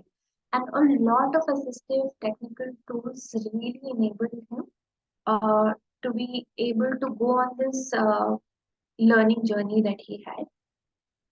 Now we have talked a lot about assistive features and assistive tools. What are they? How do they function? So we are looking at the top 4 functionalities on which communication is based, right?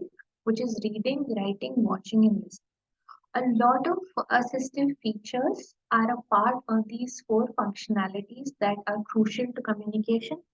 Under reading, we can have text to speech, text to braille, display control, speech to braille, speech to text, control for animated moving content, highlighting the text that we've been seeing in most of our videos, that we are following a format where whatever is being said is transcribed and is being highlighted. Then we have OCR. This is an optical character recognition device which helps scans an image and converts the text which is used as an image for text for the bot to read it on our devices. Then we have writing, which is speech to text, like dictation, what we just interacted about on the previous activity.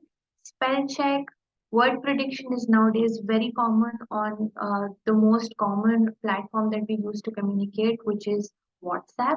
And we have digital whiteboard accesses, which became very relevant when we were teaching during lockdown situations. We were using platforms like Zoom, Teams, Google Meet, all of those. Watching would focus on audio description, pre-recording, QR codes, and listening will further focus on audio control, which is the volume control, the play, pause, the speed control, the foregrounding, the sign language translation, closed captioning, and text to speech. We have been using a lot of this in our day-to-day life, especially with a lot of screen time. We focus a lot on being able to actually control the audio speed that suits us the best for us to be able to process the language in the manner that suits us the best. So while this is almost an exhaustive list of the features that fall under different categories of communication, we will then focus that why are they becoming so necessary to us as we go. Right now, all the devices that we use fall under these 3 categories, which would be one of the 3 tech giant products, Google, Microsoft, Apple. All the 80 software functionalities are available on the operating system of these. They're so crucial that they're being inbuilt in the products that are being launched by this, because this has become the most assistive way of communicating for us. These are some of the recommendations that we have that can be used, softwares, as per the different functionalities. A lot of them we are already using, the Google Voice typing, Dictate, Canva, Audible. These are things that we have been very familiar with.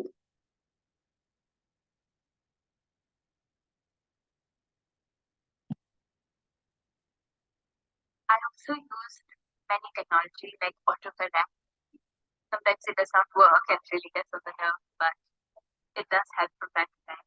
Autocorrect speech to text, where I just repeat what I'm thinking because I speak faster than I think and I think faster than I can write. So I bring it and it types it out.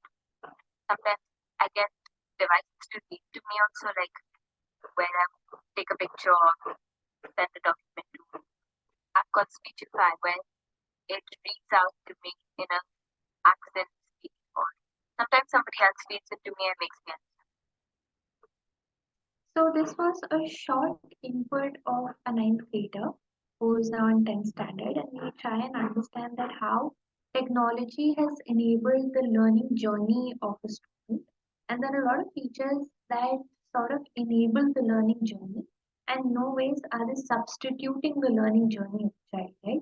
So if there is something that has to be read, a Speechify that converts text to speech helps you read, but the understanding is something, the comprehension is something that is being done by the individual. That's why the focus is on the term assisting. They're assisting, they're enabling your learning journey. And we have to now focus on how can we mainstream these features, accessibilities on the different e-learning platforms that we have when we are creating content and we are uploading content, and also when we are assessing for the content that has been put across.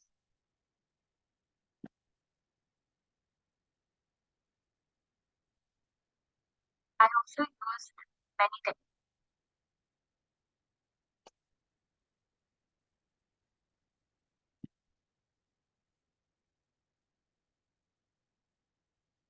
now we are going to focus on the segment that will look at different platforms and how can e-learning be made accessible. So leveraging technology for accessible e-learning focuses on three key elements for LMS platforms, which are your learning management platforms like Diksha, like Coursera, like Swayam. These are the platforms that help you learn, enable you as a learner, and has a lot of content put on it. So the content that is put on it is called e-learning content, and the platform is called learning management system platform.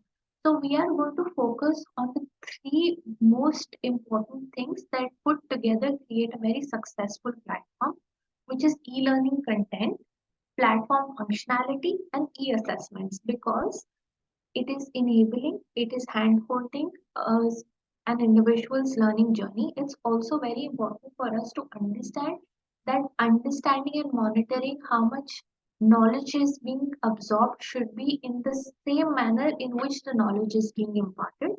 So if certain e-learning contents are being used, if certain assistive tools are being used while your learning journey, similar content and tools should be used when the person's knowledge is being assessed uh, post their learning. So what are we going to focus on from here on? For e-learning content, there are two most important segments that put together create something which is accessible to all. There are content creators, then there are content approvers, which focuses on minimum required accessibilities, and then monitoring of the dashboard. Then we have e-assessments. We are going to focus on accommodations. What do accommodations when it comes to e-assessments look like? Technology that is available today to replace human assistance, and what is it like and what's the value in it for us? And then looking at the two very important components of a platform functionalities, which is navigation and course search on the platform. So accessibility in e-learning content. We know that the available content that we see online are in the three given platforms. It's audio, it's video, it's text, or it's grouped together as an audio video or audio or text and video. These are the three large buckets in which any content that is available online is created, right? But not every content that we see is equally accessible. Why? Why is that? Because the standardization for the content that we see when it comes to making it accessible is lacking. Drawn from the WCAG guidelines and guidelines on e-content for children with disability by Department of School Education and Literacy, MeitY guidelines on publishing e-books, global standards on digital accessibility, and the most functionalities used across these digital platforms are mandated to be standardized. How do we do that? That is something that we can focus on. It is not something which is very, very very complicated. It's not something that requires a lot of investment. We need to now focus on how is it possible to make sure that the content is not just standardized but also accessible, because there are the three larger buckets that we are focusing on. No content that is created right now is out of these three buckets. How do we benchmark accessibility across the three bucket in which the any content that is available online is created? We focused on standardized types of format. So we want to look at the different type of formats that e-content is focusing on. What are the go-to formats in which it should be available? Again, the focus is that these different formats overlap with the different needs of the learner who are coming on these platforms. Then standardized accessibility features. Under each format that is being availed, whether it's for reading, whether it's for writing, whether it's for watching, all the accessibility features under them are standardized, right? And that's the only way to make sure that all the efforts that are being put in creating content are made in such a way that the end product is accessible to all kind of users who come on the platform. Now we have four stages while the content is being created. We curate, whatever is required for the content. We put the content curation.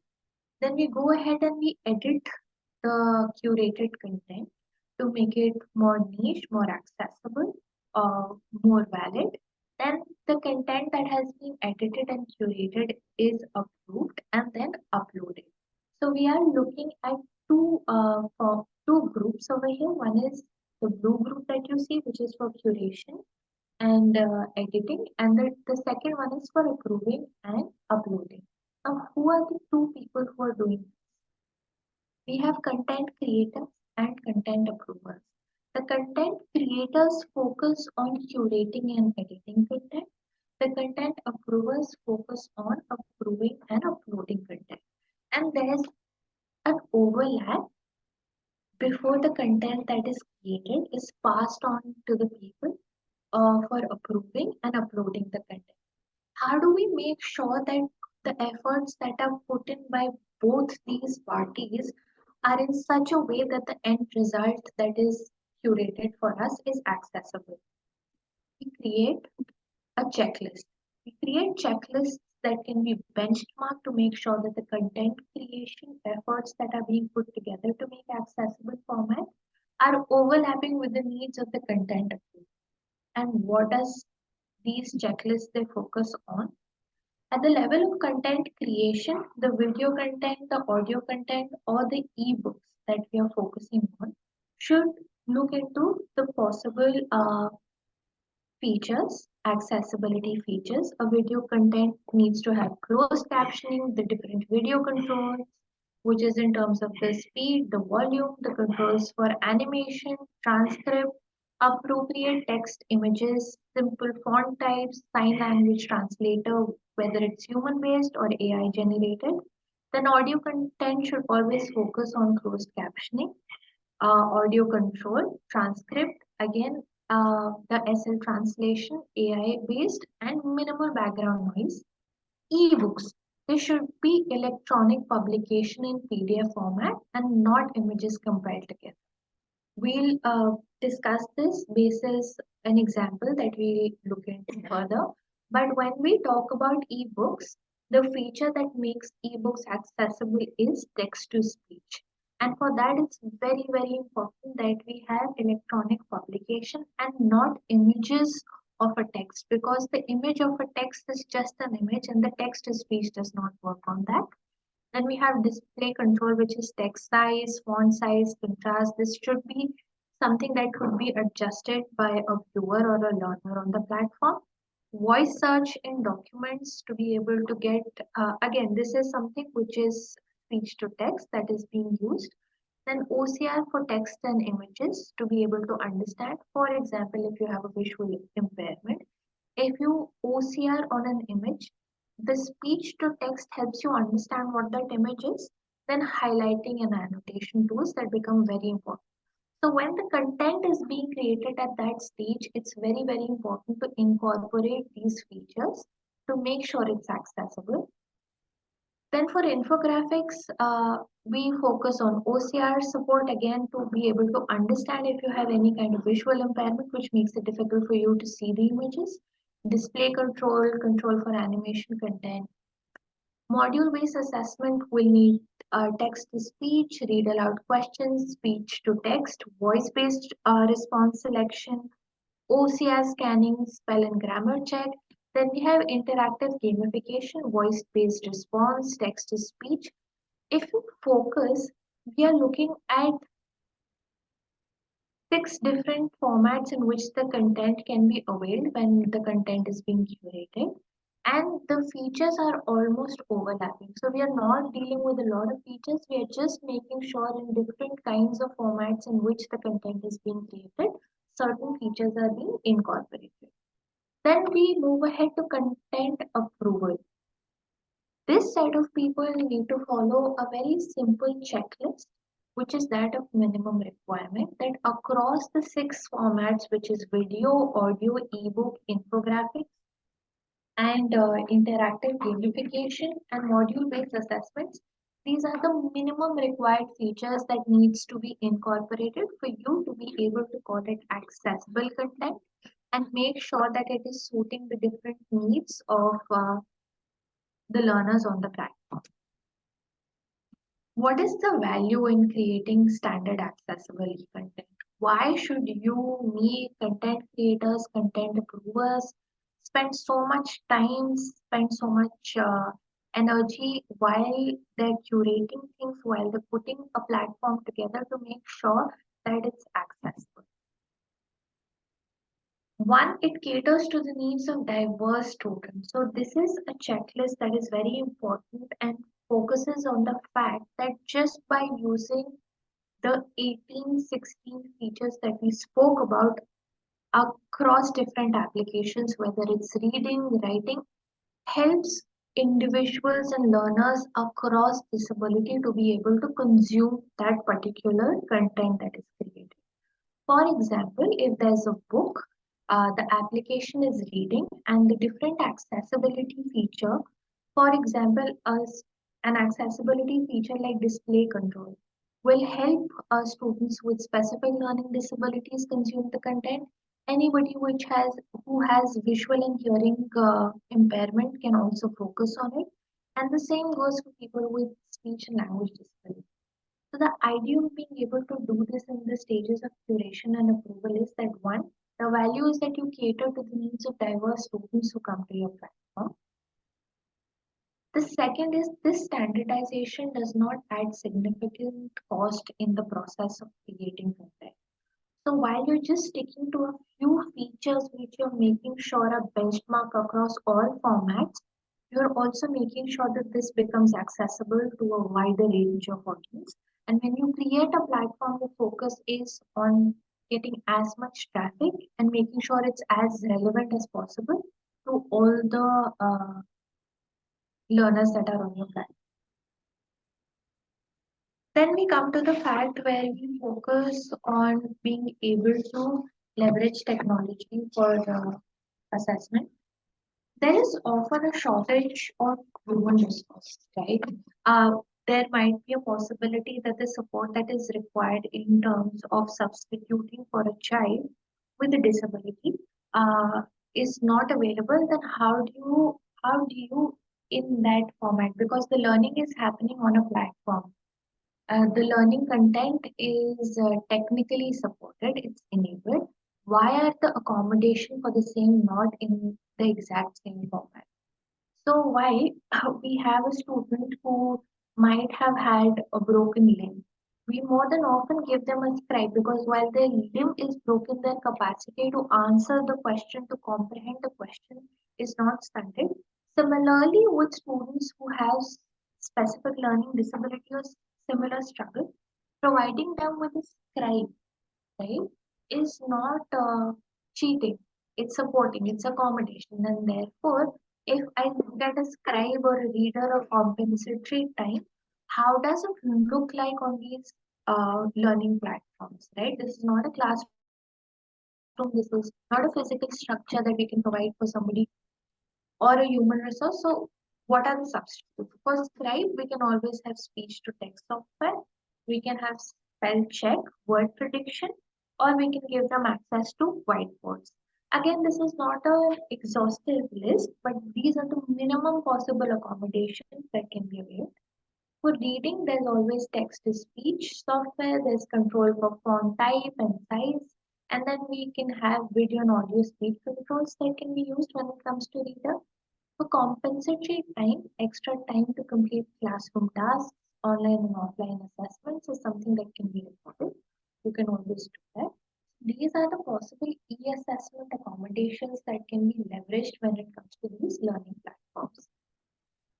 How do you know what you are creating is relevant for your users, right? We are putting in a lot of efforts. We are trying to benchmark a lot of features on these platforms in the content that we are curating, but how are we evaluating this? How are we understanding if the relevance is there for the user or not? Dashboard is the key to be able to upgrade or change whatever you are providing. So the two larger buckets which the dashboard is going to focus on is the user metric to understand number of users with disabilities which are using these platforms, further understanding that what could be the challenges and the struggle of the PWD learners on your platform, and which is the most used post format. Is it video, audio, ebook, infographic? Just to know that what is that one type of format you cannot let go when you're creating content. The second is course matrix, number of courses with the best accessibility rating, number of accessible video courses, audio courses. Then this makes it very, very important for you to understand the relevance and the value in upgrading or changing or incorporating or mandating a certain kind of content. When it comes to the platform in terms of navigating it, it's very important to understand that the landing page of the platform is something that has an accessibility menu, offers customization for the website for people with different needs, right? It's very, very important that anybody on a particular platform is able to use it in the manner that suits them the best. And that is when you will have more and more traffic, and that is when relevance of the e-platform is created. Then all web pages should be equipped with standard accessibility functions like screen reader, immersive reader features for reading text, and all search buttons to have speech to text features. These are the standard, easy to navigate features that can be inbuilt when you're creating a platform to make sure that you're catering to the needs of different learners who are going to be on your platform. We are quickly going to see two examples of content that are curated on Diksha platform. The same amount of effort has been put on both, and why is one more accessible than the other, right? So you could have a video that focuses, that has a background, that has a translator. But why is this not accessible? Why is it not meeting the universal design criteria? There's a very busy background which has no reference. If I look at the background, I would not know what is being taught. While I have a human over there helping me understand, the human over here could be substituted with an audio because the person is not using sign language translation. There's no closed captioning. There's no QR code that helps me understand that this particular video is based on which chapter of the textbook, the NCERT textbook. Further ahead, this is another example of the PDF of a book. Now, why did I say that it's very important to have electronic publication instead of images? Because I cannot use highlighting, I cannot use text to speech, I cannot use image to actual text. There's no QR code that is helping me understand which book is this from. While you see both these content are hosted, they're e-content, they're hosted on a platform, but a lot of efforts, whether it be the human resource or the monetary resource that have been invested in this to create, but the end product that I'm using as a learner on the platform, it is not accessible, it's not catering to my needs. Therefore, we need to make sure that there's standardization. We have certain checklists at different levels to make sure whatever is being produced is benchmarked as accessible.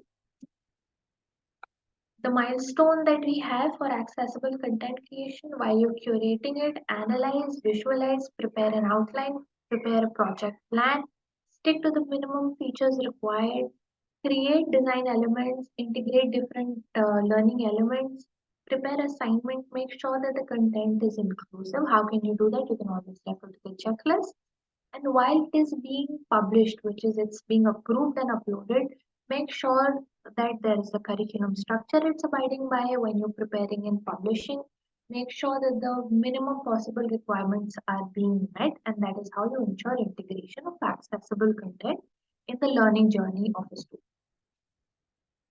The last would be the human resource capacity building. All of us have ICT labs. We need to make sure that the lab facilitators are aware of the various kind of disabilities, their struggles and the need, and they're sensitized towards the specific needs of students as per disabilities, and they're updated with the latest technology, both software and hardware, especially the software that is already available on the systems, the operating systems that can be used as a plugin, and we should assist them to use the available assistive tools to enable the learning outcome, both while studying and also while being assessed for what they have studied. So the accommodations that are provided should also be something that the ICT lab facilitator should be trained upon. There are a lot of mainstream assistive hardware. We've spoken a lot about assistive features, softwares. Now focusing on assistive hardwares. Assistive hardwares for motor impairment, visual impairment, and hearing impairment. These are the basic ones that are mainstream as per the given impairments. Tablet, laptops, foot switches, head pointers, braille embossers, braille note takers, microphones, headphones, and speakers. But what we need to focus on is that while a lot of mainstream hardware is available in these ICT labs, the facilitators need to be trained. And in terms of extreme severe disability, the ICT lab providers should also understand that there are a lot of assistive technologies that is available, catering and helping students with extreme struggles to overcome to have access to the learning content that is provided to them, whether it's braille embosser to content material for visually impaired or adaptive keyboards and mouses for visual impairment and motor impairment, or eye tracking devices for limited or no motor control. This gets us to the recap of this session. So to wrap up, from the many assistive features that we discussed in the last 20 to 30 minutes, feel free to unmute and mention any 3 basic assistive features that we can incorporate in videos, and feel free to also mention what kind of disabilities that would help support. You can write your answers in the comments or unmute yourself.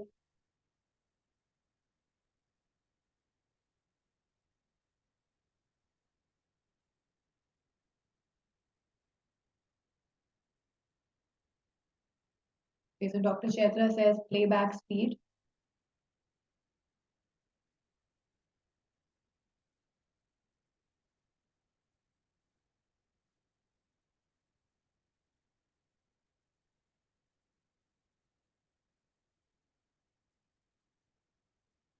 Closed captioning, speed control.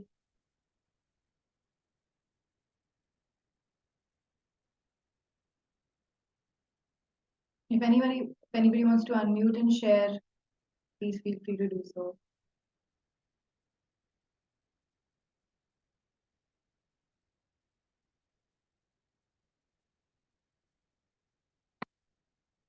Okay, name 2 learning activities in which speech to text or text to speech can be used.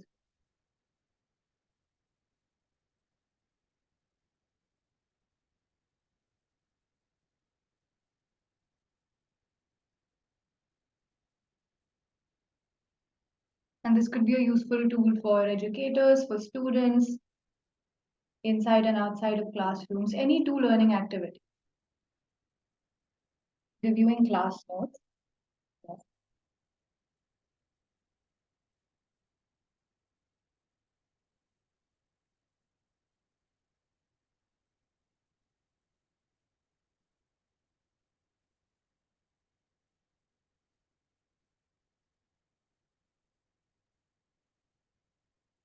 Anybody else?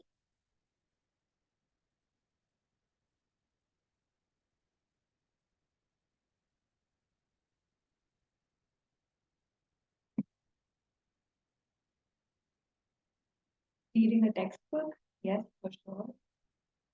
All right.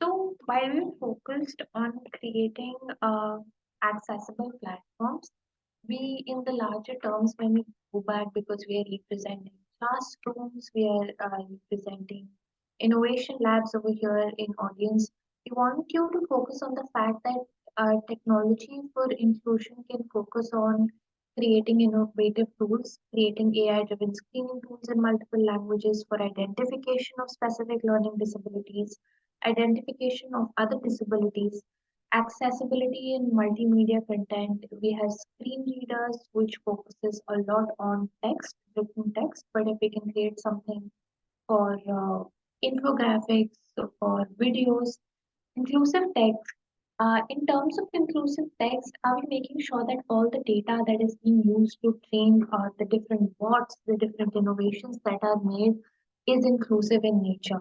Does the AI that we are feeding right now understands inclusivity? Are we focusing on that kind of data or not? Inclusion for innovation, I think when we go back as our roles of facilitators in this array of technology, we need to make sure that we empower the neurodiverse community to drive a lot of tech innovation, right? They were supported before, they're being supported now, not just by different regulators, their mandates, but also by different universities globally. We need to make sure, create, and strengthen and implement the policies that exist to make sure that the journeys of neurodiverse learners in classrooms or labs are empowered as well. Uh, we are now going to open the forum for questions. Please feel free to ask or put questions in the chat box.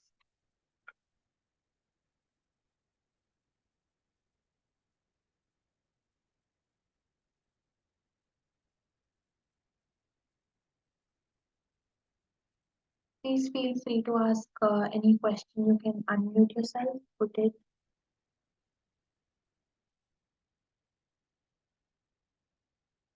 Okay, so somebody asked that a feature that they're not sure was discussed in the 80 segment, but which might be useful in videos is the use of, yes. So this is something that we used for highlighting the text. It's a karaoke style text. A lot of platforms now give you the accessibility of the font. If the font needs to be bold, the size of the font, and if the font needs to be highlighted. So when the written text, when the transcription is happening, is that text being highlighted or not? This is something that we have discussed, and we have also put it in the list of features discussed. Any other question?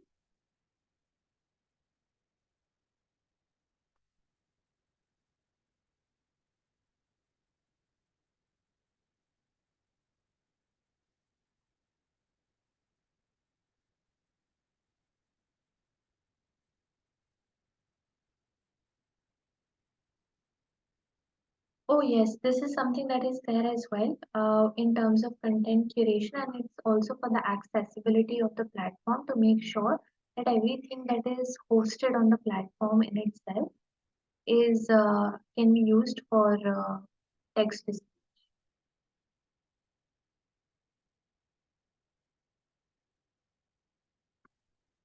We would just now request you to scan the post-session survey. This is to help us update as we discussed. Very, very important for us to update it as per the relevance of the audience. And also we'll be sharing the checklists that we've discussed and the presentation that focuses on how can you assess if a person is at risk, the different checklist for the stages of content curation and content updation. These will be shared across with you on your email IDs.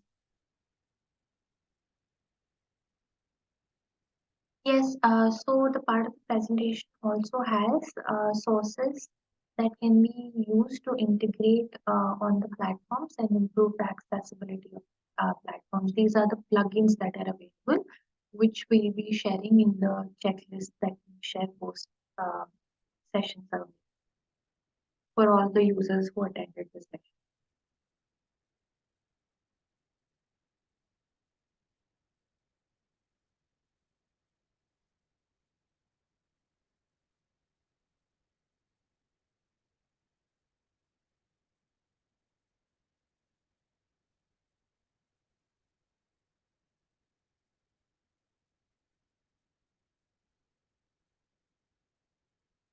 Thank you so much for joining the session. Please feel free to reach out to the team. We had shared our email address. And if there are any questions related to the segments that we discussed or outside the segment that we discussed that we can support you with in your role as facilitators, do reach out to our team and our team will get back.